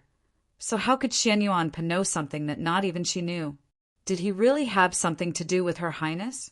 Countless gazes once more fell on Xian Yuanpa. Some people wanted to know his answer, but even more people and important personages hoped that he would not say another word. Xian Yuanpa had no idea what they were thinking, nor did he need to think before giving his answer. Of course I know. Everyone in the Orthodox Academy knows. He seriously said, Her Highness likes the principal, so how could she be willing to marry someone else? Chapter 961. The surroundings of the imperial city once more fell into absolute silence. The principal that Xian Yuanpa was referring to was naturally the principal of Orthodox Academy, the current pope, Qin Changsheng. Princess Luoluo liked Qin Changsheng. In terms of status and age, Qin Changsheng was naturally the best choice, but the problem was the entire continent knew that Princess Luoluo was Qin Changsheng's student, and that Qin Changsheng already had a Taoist companion, the Holy Maiden of the South, Siyu Rome. What was with Xian Yuanpa's words?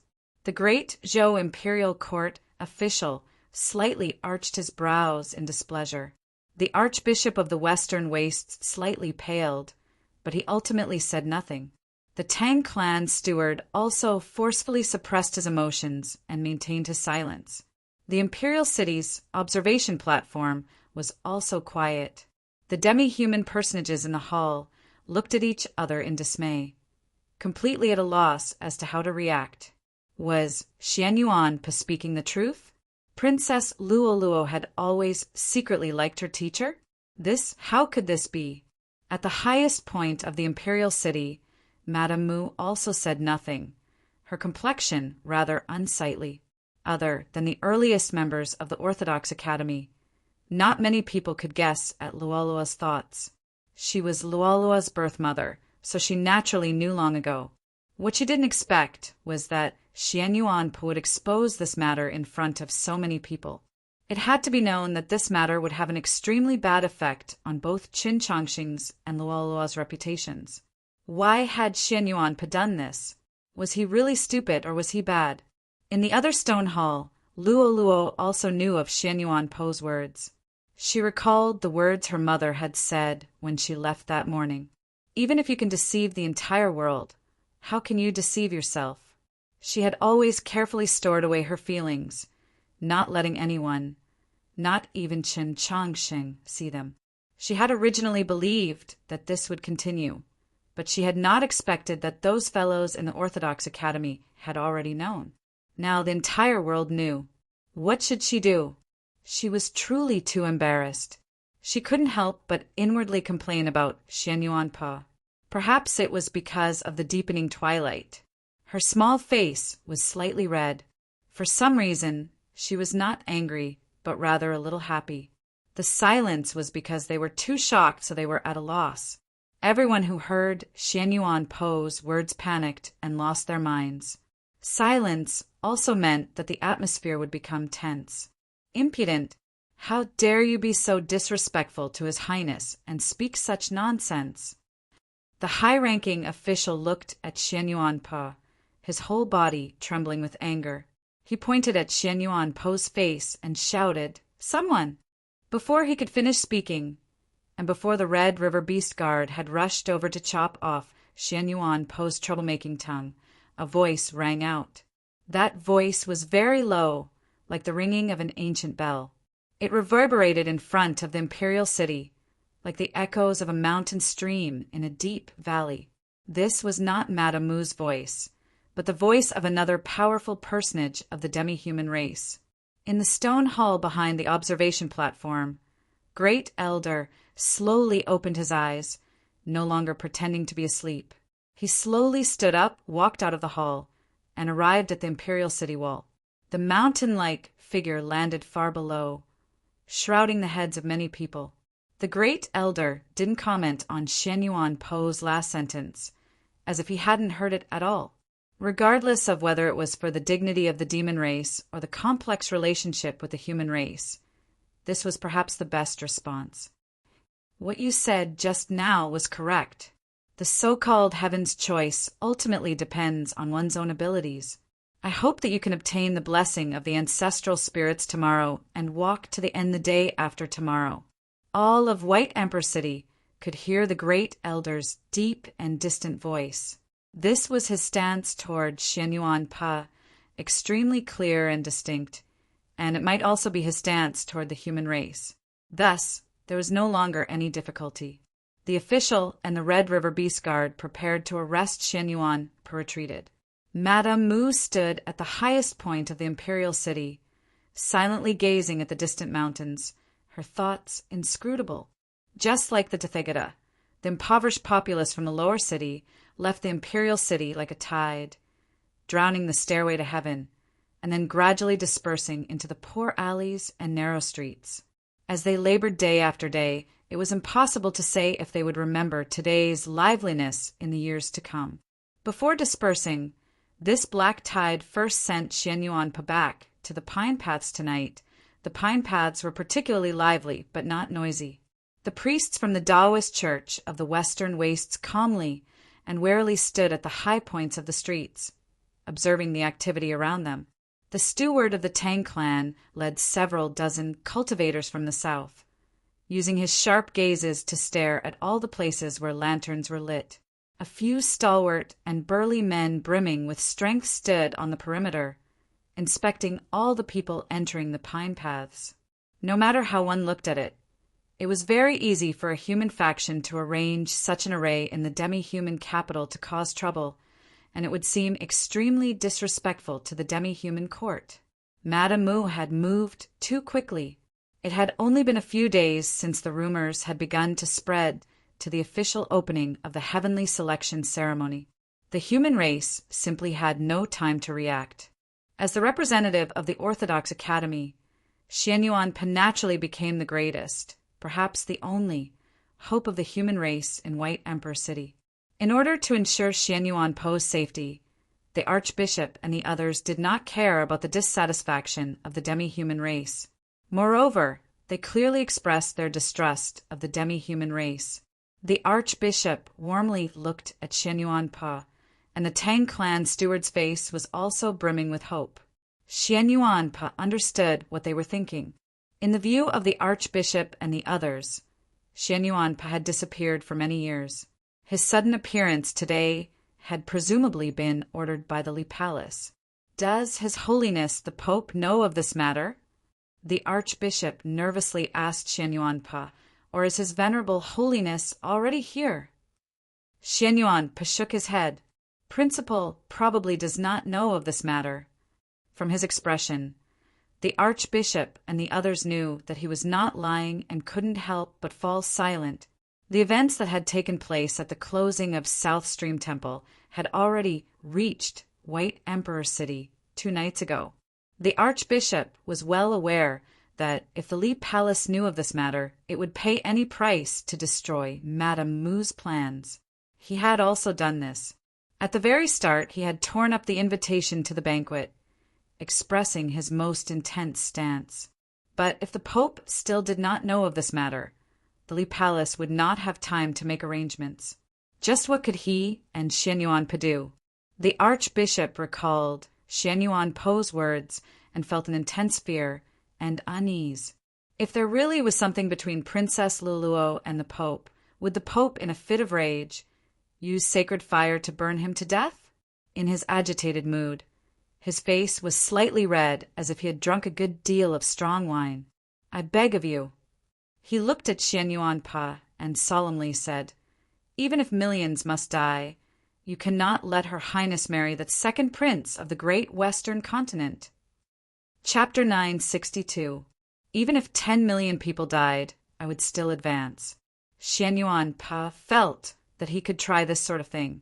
But if it really did turn out like the Archbishop said, if 10 million people really did die, Xian Yuan Pa could not make up his mind. Moreover, based on his understanding of Princess Luluo.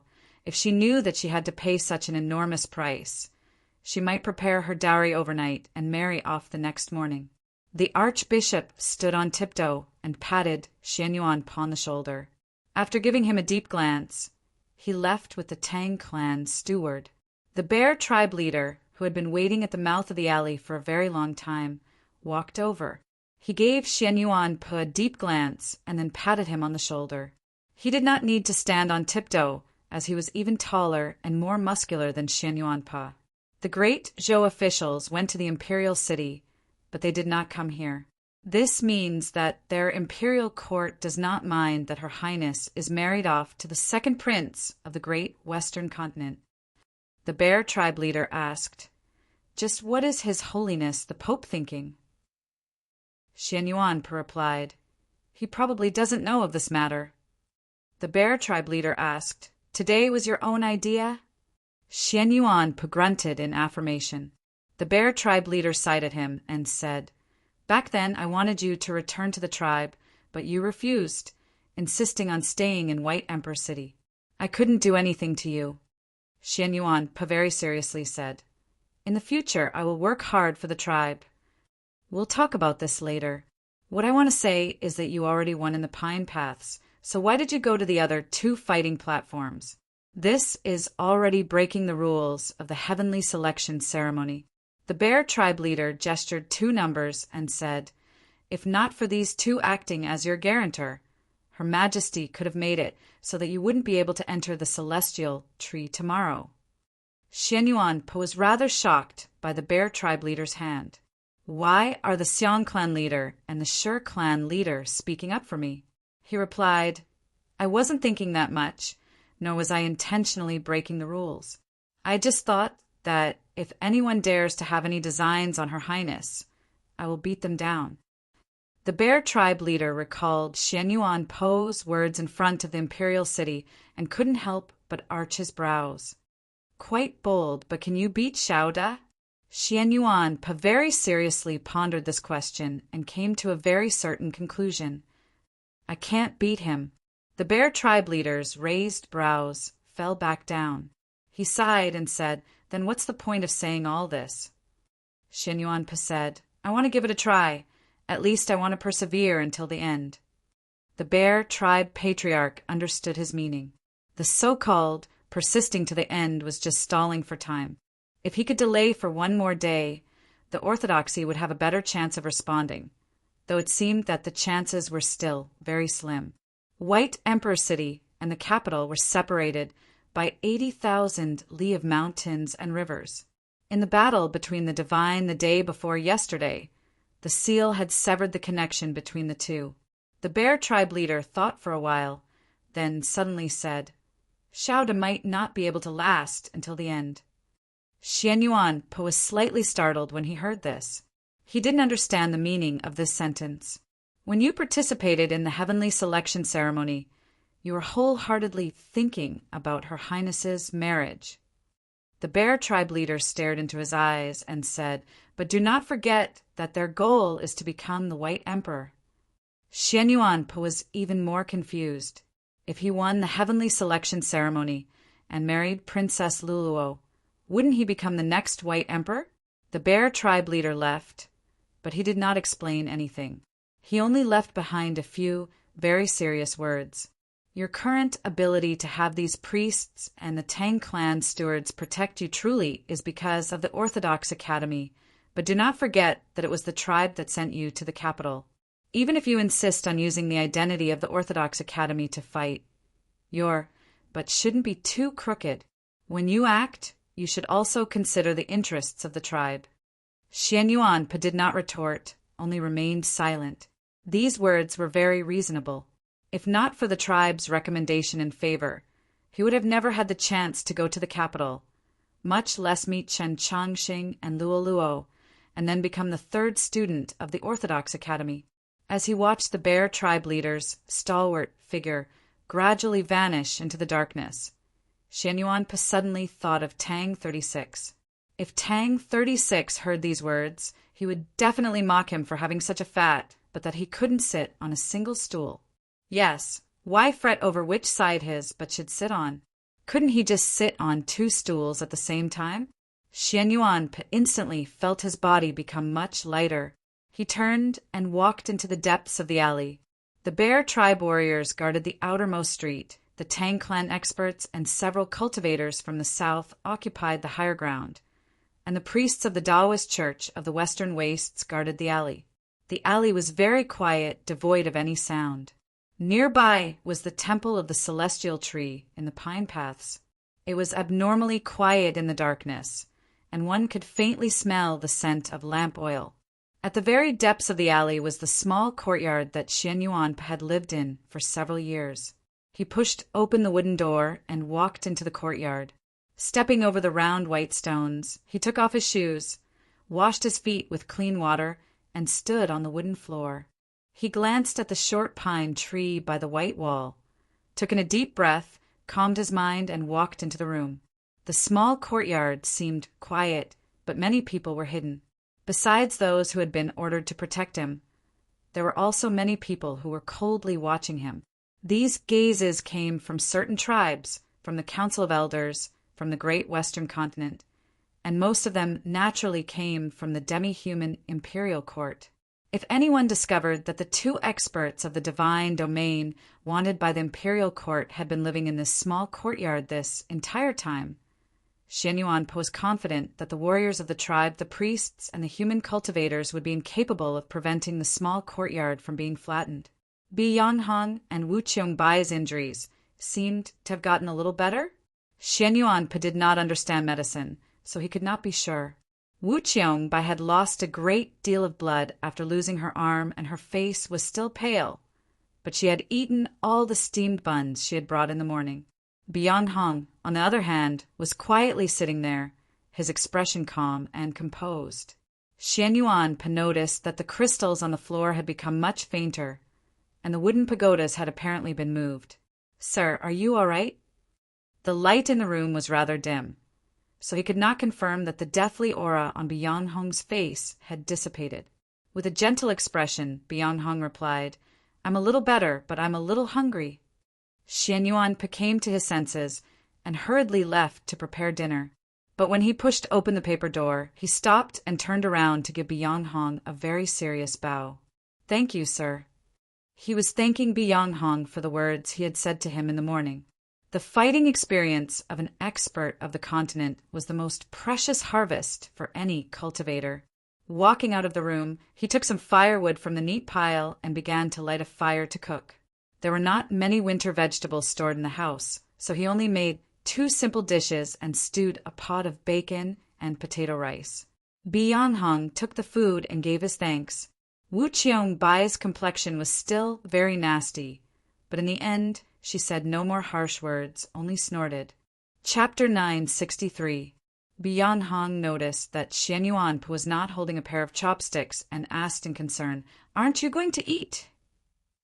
He knew that Xian Yuan was going to participate in the heavenly selection ceremony today, but he had not asked because he could guess the result from Xian Yuan's expression.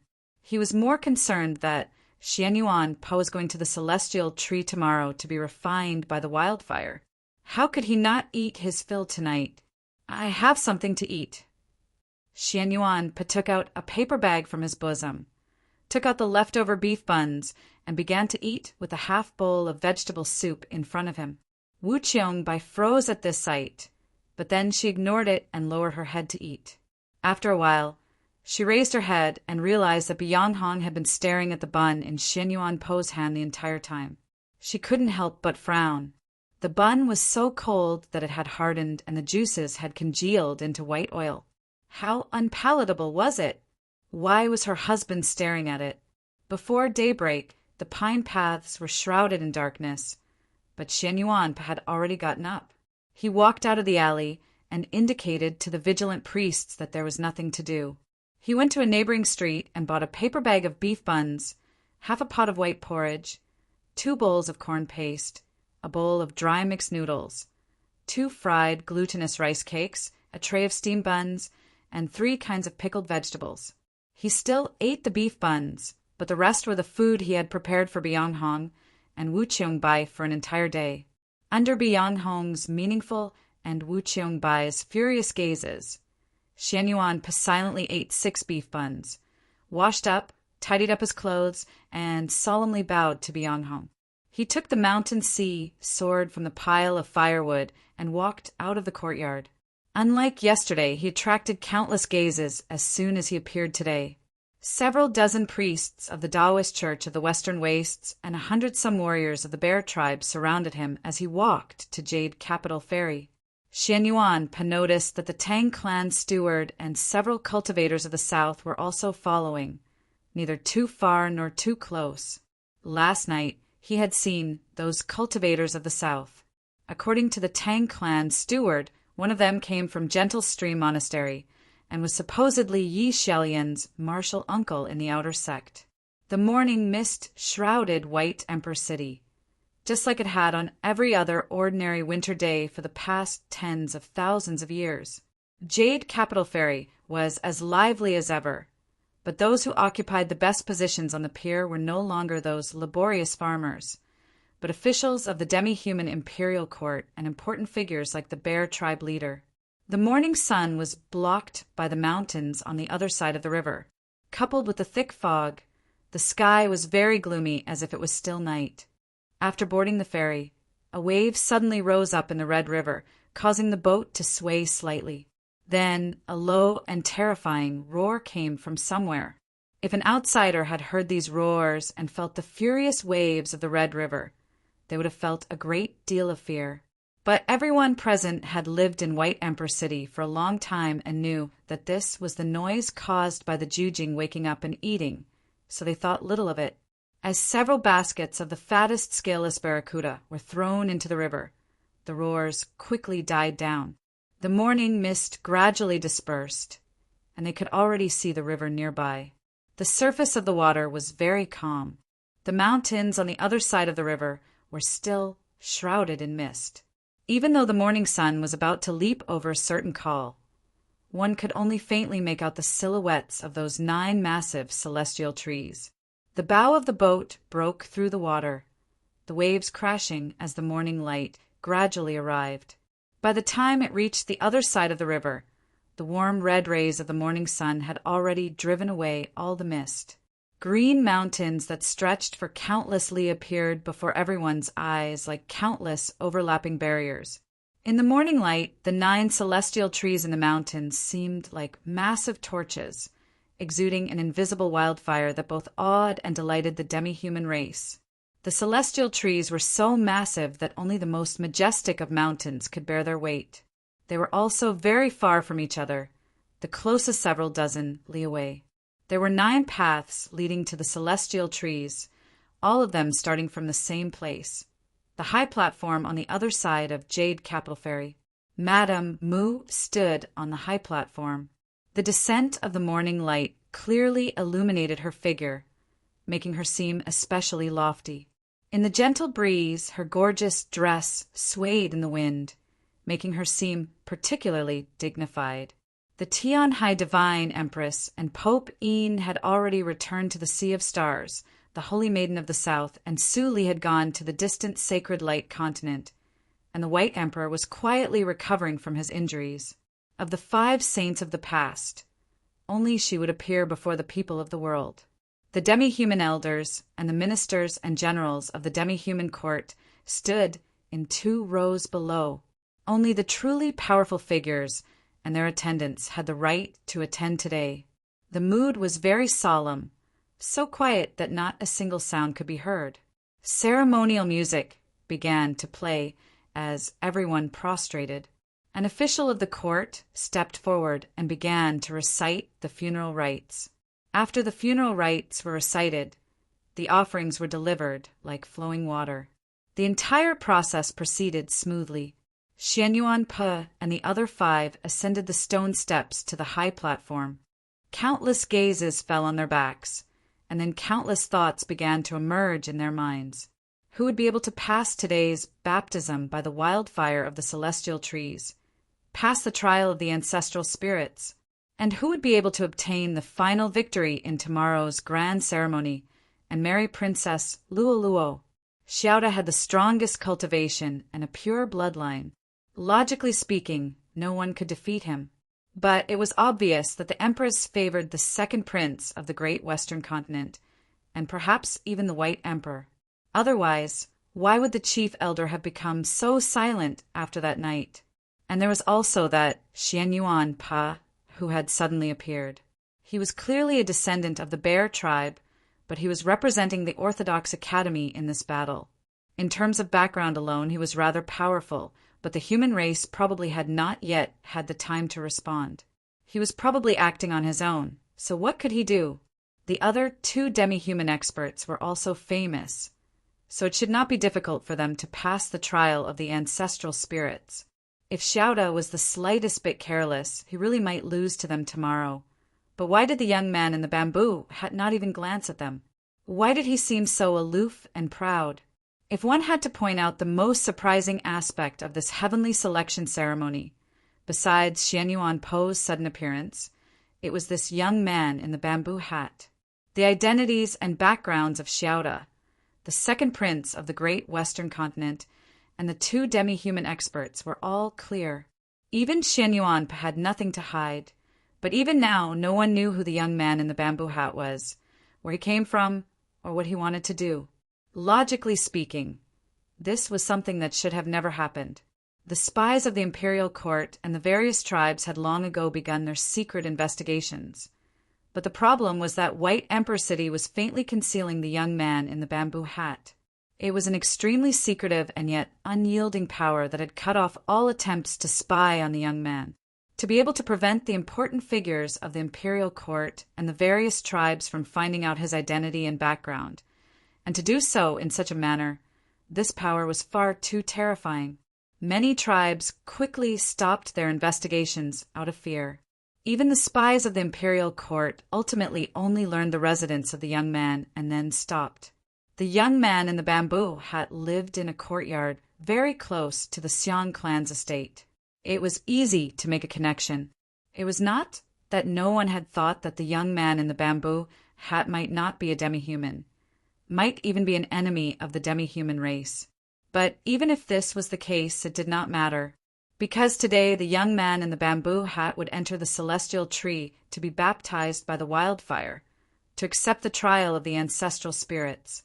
If this person truly did harbor enmity towards the demi-human race, if he was a spy sent by the human race or even the demon race, then he would assuredly be incinerated by the wildfire. This had always been the core of the heavenly selection ceremony. Only a life that swore loyalty to the White Emperor clan could endure the baptism of the wildfire of the celestial tree and the trial of the ancestral spirits. An expert that could pass this trial would automatically leave their tribe and become a member of the White Emperor clan. It was precisely because of this that the demi-human elders, ministers, and generals had ultimately agreed to Madame Mu's arrangements. Countless gazes fell upon the second prince of the great Western continent, some solemn, some cold, some questioning, some malicious. Last night, news of what had happened at the closing of South Stream Temple had already reached White Emperor City. The imperial clan of the great Western continent truly had a grand scheme. Could the second prince really be willing to transform his body and soul and become a member of the demi-human race? Even if by doing so he might become the next White Emperor. Under countless gazes, the second prince of the great Western continent turned to the demi-human elders, ministers, and generals. The morning light fell on his handsome face, but it was impossible to clearly see what he was truly feeling. There seemed to be some regret, some relief, but ultimately it transformed into calm. He said, "I withdraw." Chapter 964. The words of the great Western continent's second prince caused the audience to fall silent for a moment, then into an uproar. Xiaoda gazed at his figure, his eyes chilling. The other two demi-human experts glanced at each other, seeing the shock on each other's faces. Xianyuan Po's mouth was open, but he had no idea what to say. Only the young man in the bamboo hat quietly stood at his original position, his head slightly lowered as he remained hidden in the shadows. Whether it was the rumors or the subsequent events, They all indicated that the Empress was prepared to marry Princess Luoluo to the great Western continent's second prince. In the eyes of Xianyuan Paya and the representatives of the Taoist churches and emissaries, he was the person they were most wary of. But today he had suddenly announced that he would withdraw from the heavenly selection ceremony. Just what was going on here? Were the rumors false? Were the events that had already occurred also false? Why had the Empress held this heavenly selection ceremony? Just what was she preparing to do? Just who did she want to marry Princess Luoluo to? Xiaoda, or those two demi-human experts with similarly powerful backgrounds? Could she be preparing to marry Princess Luoluo to the person Xianyuan represented, the Pope? Countless gazes fell on the high platform, shifting between Madame Mu and the great Western continent's second prince. The demi-human elders, ministers, and generals all wanted to know just what sort of mystery this aunt and nephew was playing, and also wanted to know what sort of explanation the great Western continent's second prince had. Correct! I came with the diplomatic mission to White Emperor City to marry cousin because I like her. The great Western continent's second prince paused, a bitter smile appearing on his face. But since cousin already has someone she truly loves, why should I stick a knife in the middle? I don't want her to hold a grudge against me for this matter. Many gazes turned to Xianyuanpa. The great Western continent's second prince's cousin was Luoluo. When he said that cousin had someone she truly loved, he was naturally responding to Xianyuanpa's words from yesterday. Before yesterday, not many people knew that Princess Luoluo loved her teacher, nor would they have believed it. But when Xianyuanpa said those words, many people suddenly realized that it was highly likely to be true. Regardless of whether the great Western continent's second prince was speaking the truth or not, he had used this excuse to withdraw from the heavenly selection, so no one could say anything. Moreover, by pointing out his reason for withdrawing from the heavenly selection, he was adding fuel to the fire. Luoluo and Qin Chongxing were assuredly under even more pressure. Madame Mu showed no reaction. The withdrawal of the great Western continent's second prince had been part of her plan.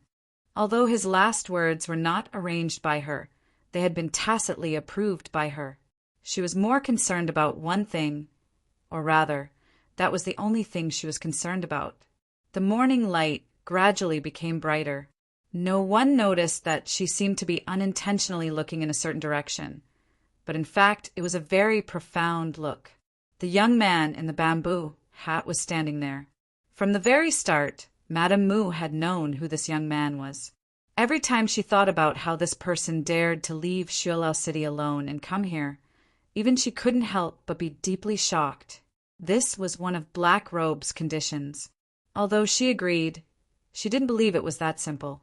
Logically speaking, this young man in the bamboo hat should have been incapable of passing the trial of the ancestral spirits, so his fate was assuredly miserable. Of course, if it were any other young expert, in order to pass the ancestral spirits test and marry Luoluo, they might really take a huge risk and accept the baptism of the wildfire of the celestial tree to reconstruct their body and soul, becoming a true member of the Yao clan. Everyone wanted to become the next White Emperor. This was the greatest temptation that not even an expert of the proclamation of liberation like Xiaoda could resist. The problem was that given this young man's status, he could never become the next White Emperor, and he would not be willing. If there were people on the continent that could resist this temptation, this young man and the young emperor of the Great Zhou were unquestionably the top two. So why had Black Robe proposed this condition? Why had this young man participated in the heavenly selection and was willing to take the risk of entering the celestial tree to accept the baptism of the wildfire? If it was just to form an alliance with the demi-human race and resist the increasingly powerful human race, there were many other methods. The Xian clan leader did not look at the young man in the bamboo hat, but his attention had always been on him. What Madame Mu could not understand, he also could not understand. Moreover, he did not know the specifics of the agreement, so he was even more worried. He asked, "Will something happen?" Madame Mu replied, Black Robe has always taken every possibility into account. Nothing should happen. After a pause, she indifferently added, "If something happens to him here, I believe that it will also be a good thing." The Xiong clan leader understood her meaning. After a moment of silence, he said, "The mountain-cleaving army reached the north of Tsong province last night. The mountain-cleaving army was the strongest army of the demi-human race. For tens of thousands of years, it had been stationed in the frigid north, keeping an eye on the movements of the demons." Madame Mu replied, "Chief Elder's arrangements naturally cannot be wrong." The Xiong clan leader finally couldn't help but glance at the young man in the bamboo hat. If today this young man died in the baptism of the wildfire of the celestial trees, then the strongest army of the demi-human race, the mountain-cleaving army, would notify the great Zhou's Tsong province army headquarters in the shortest time possible, and then head north. The war would begin. The second prince of the great western continent withdrew from the heavenly selection. The final 5 people left the high platform and followed different paths to different mountains. On the peaks of the 5 mountains, there were 5 incomparably huge trees. Nobody could tell how many feet tall these trees were, and they pierced deep into the sea of clouds. It was impossible to see the tops of the trees, and it was impossible to imagine how many miles the roots of these trees extended underground. The closer one got to the giant trees, the hotter it became. Invisible but incomparably real waves of heat rose up from the earth, blowing everywhere like the sultry winds of midsummer. These waves of heat were the chi of the wildfire of the celestial trees. As the heavenly selection ceremony progressed, the wildfire of the celestial trees grew even more active, sending surging energy into the world. This energy seemed endless, but it also had a unique savagery to it, a feeling of exuberant life. The young man in the bamboo hat walked up to his celestial tree. At the base of the celestial tree was a tree hole. This tree hole was several dozen zhang high and 100 some zhang wide. It looked like a naturally formed cave in the mountains, so massive that it seemed like the entire stone hall of White Emperor City's imperial palace could be placed inside. What made one speechless was that there really was a stone hall in this massive tree hole. The young man's gaze moved from the upper part of the celestial tree, which was submerged in the clouds, to the stone hall within the tree hole. After a moment of silence, he pressed the front of his bamboo hat even lower and walked into the tree hole. His figure quickly vanished from the stone hall, his whereabouts unknown. Xiaoda and the other 2 demi-human experts also entered their celestial trees. The last to enter the celestial tree was Shen Yuanpa. His footsteps were rather heavy, his movements rather slow, because his mood was rather heavy and uneasy. He was a demi-human descendant. He had heard countless legends about the wildfire of the celestial trees and had personally offered sacrifices to the ancestral spirits countless times. He was worried that his true intentions would be seen through by the ancestral spirits. He had not participated in the heavenly selection ceremony to obtain the final victory, marry Princess Luoluo, and become the next White Emperor. He had come to make trouble. Would the ancestral spirits forgive his disrespect? As he walked into the gloomy stone hall and through the long stone path, the unease in Shen Yuanpo's heart intensified. Through his senses, he was certain that he was walking underground and that he had already gone very far. The stone path was extremely dry, devoid of moisture, and there was no sign of water or moss. There was only the incessant blowing of the hot wind. The deeper he went, the hotter the wind became. As a demi-human descendant, he could clearly sense that the chi of the wildfire was getting stronger and stronger. The blazing waves of heat did not slow his footsteps, because he did not feel any discomfort. He sensed that the chi in his body was getting wilder and wilder, that his true essence was getting more and more active. But he had no idea that many lines had appeared on the surface of his body beneath his clothes. These lines were very complex, gradually forming a design that extended from his clothes to his face. In the faint red light emitted by the waves of heat, the design on his face seemed abnormally alive strange and beautiful, and also brimming with strength. In the next moment, while he was completely unprepared, a smear of blood covered his eyes and countless needle-like hairs pierced through his skin. Accompanied by cracking sounds, his body grew taller, and he seemed to be filled with boundless might, even giving off a feeling of madness. He had gone berserk. Chapter 9:65. Just as Xian Yuan went berserk, the waves of heat coursing through the stone path suddenly exploded into true flames. An extremely ancient aura was emitted from the patterns on Xian Yuan Po's body, isolating the flames outside. But these true flames were the true form of the wildfire of the celestial trees, containing an unimaginable might. It caused the true essence and qi in Xian Yuan Po's body to vibrate in sync with the flames, making them even more berserk. In an instant, they broke through his meridians and qi openings and surged in all directions. Xian Yuan felt an unimaginable pain, like countless sharp knives were constantly stabbing into his body. His face became incomparably pale, beads of sweat the size of soybeans dripping from his forehead. After a while, he could no longer endure. With a low roar, he kneeled on one knee. With a boom, his mountainous body swayed twice. His steel-like knees smashed a shallow pit into the hard ground. The flying stone fragments tore open a few cracks in the wildfire, but they were quickly filled in the next moment. Because of those strange and beautiful patterns, the wildfire of the celestial trees had confirmed his identity as a demi-human, so it did not truly harm his body. However, the berserk true essence in his body could not be restrained from circulating at high speeds, ready to explode at any moment. Xian Yuan knelt in the flames, his eyes closed, his expression in extreme pain. His heavy gasps for breath seemed like they would never stop. After some time, he finally opened his eyes and gazed at the stone path in front of him. The wildfire in the stone path had already vanished. His eyes had regained their clarity, but they still contained a lingering fear and reverence. Not long after Xian Yuan broke through the baptism of the wildfire of the celestial trees, the two demi-human experts beneath the other two celestial trees also broke through. It was just that they were not like Xian Yuan Pa, who had received Chen Chongqing's golden needles to expand his meridians in the Orthodox Academy. So their situation was much more dangerous, and they were in a much more miserable state. Their clothes had all been burned to shreds, and their bodies were stained with blood. Their footsteps towards the stone path were extremely unsteady, as if they could collapse at any moment. Xiao De was truly worthy of being the demi-human expert ranked second on the proclamation of liberation. The baptism of the wildfire had no effect on him.